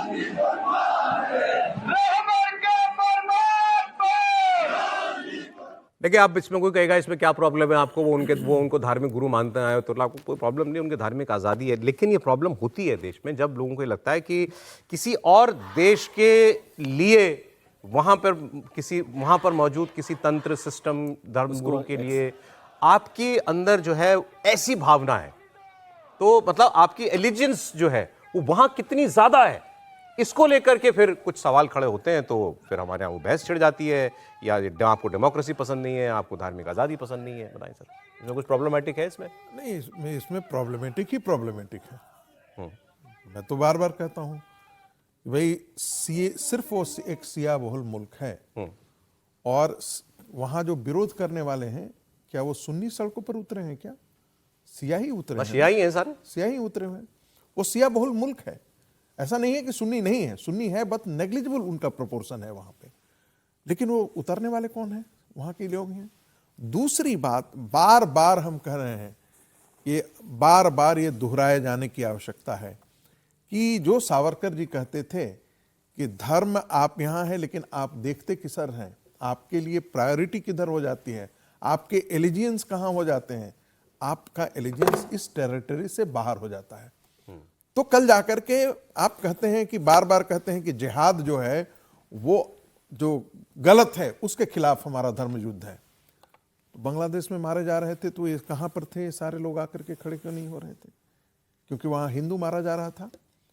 ये बहुत साफ, उसके लिए हिंदू ही खड़ा हो गया, बड़ी बात है सर। मैं वही कह रहा हूं, बड़ी देर में खड़ा हुआ। मैं बिल्कुल, आपने सही कहा। मैं तो यही सवाल भी उठाता हूं कि ये जो इनको अपनी क्लैरिटी है थॉट की, हमको क्लैरिटी नहीं है। ये बहुत क्लियर है इस्लाम को लेकर के। अब देखें, आप हमको अपनी क्लैरिटी नहीं। मैं आपको पाकिस्तान का भी बता देता हूं, तुमने भारत का दिखाया आपको क्लैरिटी की बात जो सर ने की ना, उसी पर हम, ये बड़ा चल रहा था कि पाकिस्तान इस्तेमाल किया जा सकता है अब, या पाकिस्तान खुद को इस्तेमाल होने देगा ईरान पर हमले के लिए, अगर ट्रंप ऐसा करते हैं तो उनकी मदद करेगा। पाकिस्तान में बच्चा बच्चा इसके खिलाफ है, बच्चा बच्चा। सुन्नी मुल्क है पाकिस्तान, और शियाओं की मस्जिदों में बम फटते हैं वहां भी ये है कि ना साहब, इस्लामी मुल्क है, छूना नहीं। ये अंदर अंदर आवाजें हैं वहां पर। अब वहां के एक शिया धर्मगुरु क्या कह रहे हैं, सुनिए आप। पड़ोसी इस्लामी मुल्क के खिलाफ इस्तेमाल किया गया तो पाकिस्तान का सुन्नी शिया घरों में नहीं बैठेगा, और फिर पाकिस्तान के अंदर अमरीकी मफादात को नुकसान पहुंचाना हम पर लाजिम और जरूरी करार पाएगा। तो ऐसा नहीं है कि सुन्नी मुल्क है, शिया मुल्क पर हमला हो रहा है, अमेरिका करेगा तो कोई खुश है वहां पर। इस्लामी मुल्क पे हमला नहीं होना चाहिए। अमेरिका इसी से तो डर रहा है ना। अमेरिका ने जो पीछे कदम हटाए हैं, वो तो खुल के कह रहे हैं कि फिर हम पाकिस्तान में अमेरिकी हितों को नुकसान पहुंचाएंगे, हमारा फर्ज है नुकसान पहुंचाना। अफगानिस्तान में जब हमला किया अमेरिका ने, तब तो पाकिस्तान की जमीन का इस्तेमाल किया, तब पाकिस्तान नहीं आया। जब ओसामा बिन लादेन को, क्योंकि वो मारता है इनको, जब ओसामा बिन लादेन को पाकिस्तान में घुस के मार दिया अमेरिका ने, तब क्या पाकिस्तान की जनता आई या पाकिस्तान के लोग आए समर्थन में, या पाकिस्तान उसको बचा पाया? शहर तो पाकिस्तान ने दी थी, शरण तो ओसामा बिन लादेन को पाकिस्तान ने दी थी। ईरान पे भी अगर अमेरिका हमला करना चाहेगा और अमेरिका कहेगा पाकिस्तान से कि मुझे ईरान पर हमला करना है, आपकी जमीन को मुझे इस्तेमाल करने की अनुमति दीजिए, पाकिस्तान झक मार कर देगा। आज जिस तरीके से पाकिस्तान डूबा हुआ है, और बिना रहमो करम के अमेरिका के वो जिंदा नहीं रह सकता। आसिम मुनीर तो पूरी तरीके से घुटने टेक चुका है। यह तय है कि जब अमेरिका चाहेगा उस दिन ईरान के खिलाफ हमला देगा, 100% देगा। उनकी मजबूरी है देने की। अवाम पे तो वो गोली बंदूक चला के निपटा लेंगे। अब सवाल ये कि ट्रंप करेंगे क्या? वो ट्रंप का एक बयान उस समय कम रह गया। अगर ट्रंप ने ईरान पे जो नया स्टेटमेंट दिया है उसको निकाल लीजिए तो छोटा सा हम सुना देंगे उसको। ये बात सही है कि ये न्यूयॉर्क टाइम्स ने रिपोर्ट किया है कि नेतन्याहू ने ये कहा बकौल न्यूयॉर्क टाइम्स की उन्होंने ट्रंप से कहा कि अभी हमला मत कीजिए। लेकिन आज ही मोसाद, जो कि इजराइल की बड़ी एक ताकतवर इंटेलिजेंस एजेंसी है, दुनिया खौफ खाती है उससे, वो स्टीव विटकॉफ जो ईरान से बात कर रहे हैं, ट्रंप के दोस्त, उनसे मुलाकात करने के लिए अमेरिका गए हुए हैं। पूरी खबर नहीं बता रहे पाकिस्तानी चैनल, पूरी खबर यह है इजराइल ने अमेरिका से ये कहा है कि आप जब हमला करें तो फिर पूरा हमला करें। ये आधे अधूरे मन से हमला करने से कुछ नहीं होगा, 2-4 बम गिराने से वहां कुछ नहीं होगा। अगर करना है हमला तो पूरी तैयारी के साथ करो, और इस इरादे से करो कि अब की बार खामेनेई को हमें हटाना ही है, छोड़ना नहीं है। इसीलिए ये हमला फिलहाल जो है वो टाला गया है, ऐसा लोग कह रहे हैं। 2 एयरक्राफ्ट कैरियर ग्रुप्स इस वक्त चल रहे हैं ईरान की तरफ अमेरिका के। ये भी है कि तैयारी शायद अभी जो है पूरी की जा रही है। ट्रंप का बयान नहीं आया, मैं बता देता हूं। ट्रंप से पूछा गया कि आपने अरब मुल्कों के दबाव में अपना मन बदल दिया। उन्होंने कहा नहीं, मैंने अपना मन खुद अपने कहने पे बदला कि हमला फिलहाल नहीं करूंगा, क्योंकि वहां पर अभी वो तो 800 लोगों को फांसी देने वाले थे, वो रुक गए, तो हम भी फिलहाल रुक गए। तो क्या ट्रंप हमेशा के लिए रुक गए? नहीं, कतई नहीं रुक गए हैं। और मतलब अगर ये लगे कि अमेरिका पर ऐसा कोई दबाव, अमेरिका अपने जो इकोनॉमिक इंटरेस्ट हैं उनके लिए वो समय समय पर मैन्यूवरिंग करता रहता है, थोड़ा आगे थोड़ा पीछे। लेकिन ये किसको ध्यान में नहीं है कि अचानक B-2 बॉम्बर चले थे तो तब पता चला जब वीडियो आ गया उसका? किसी को पता चला क्या? वो तो धाई धुई करके चले आए सब। तो मुझे लगता है कि अमेरिका किसी से डर गया है ये कहना कतई ठीक नहीं होगा। हाँ, उसको जब लगता है कि उसके इकोनॉमिक इंटरेस्ट थोड़ा सा इससे गड़बड़ हो सकते हैं, जो संतुलन उसने बना रखा है, या कहें जो ट्रंप नया वर्ल्ड ऑर्डर क्रिएट कर रहे हैं या डिस्ट्रॉय कर रहे हैं, जो भी आप कह लीजिए, उसमें कुछ तो रुक जाते हैं। लेकिन मुझे नहीं लगता कि ईरान के साथ वो कोई सौहार्दपूर्ण रिश्ता बना लेंगे, चुप हो जाएंगे, डर जाएंगे, ऐसा कतई नहीं होने वाला। चले, रूस और चीन के अलावा सबसे अमेरिका डरता है। क्या रूस और चीन से डरता है अमेरिका, उनके सामने हिम्मत नहीं करता वो। अरे वो तो कनाडा ने जाकर वहां बोल दिया, कनाडा के प्रधानमंत्री हम नया वर्ल्ड ऑर्डर बनाएंगे। ट्रंप से सवाल हो गया, ट्रंप ने कहा ठीक है उनको यही करना चाहिए, चाइना अगर डील दे रहा है तो डील करनी चाहिए चाइना से। भाई इतना बड़ा ट्रंप, दोनों ने एक दूसरे के लिए मार्केट खोल दिया है। हाँ, इस पर आज बात करनी थी, लेकिन आज कई चीजें और आ गई। बहुत शुक्रिया हर्षवर्धन जी, विजय जी, प्रोफेसर रागी जी और समीर जी, बहुत धन्यवाद आपका।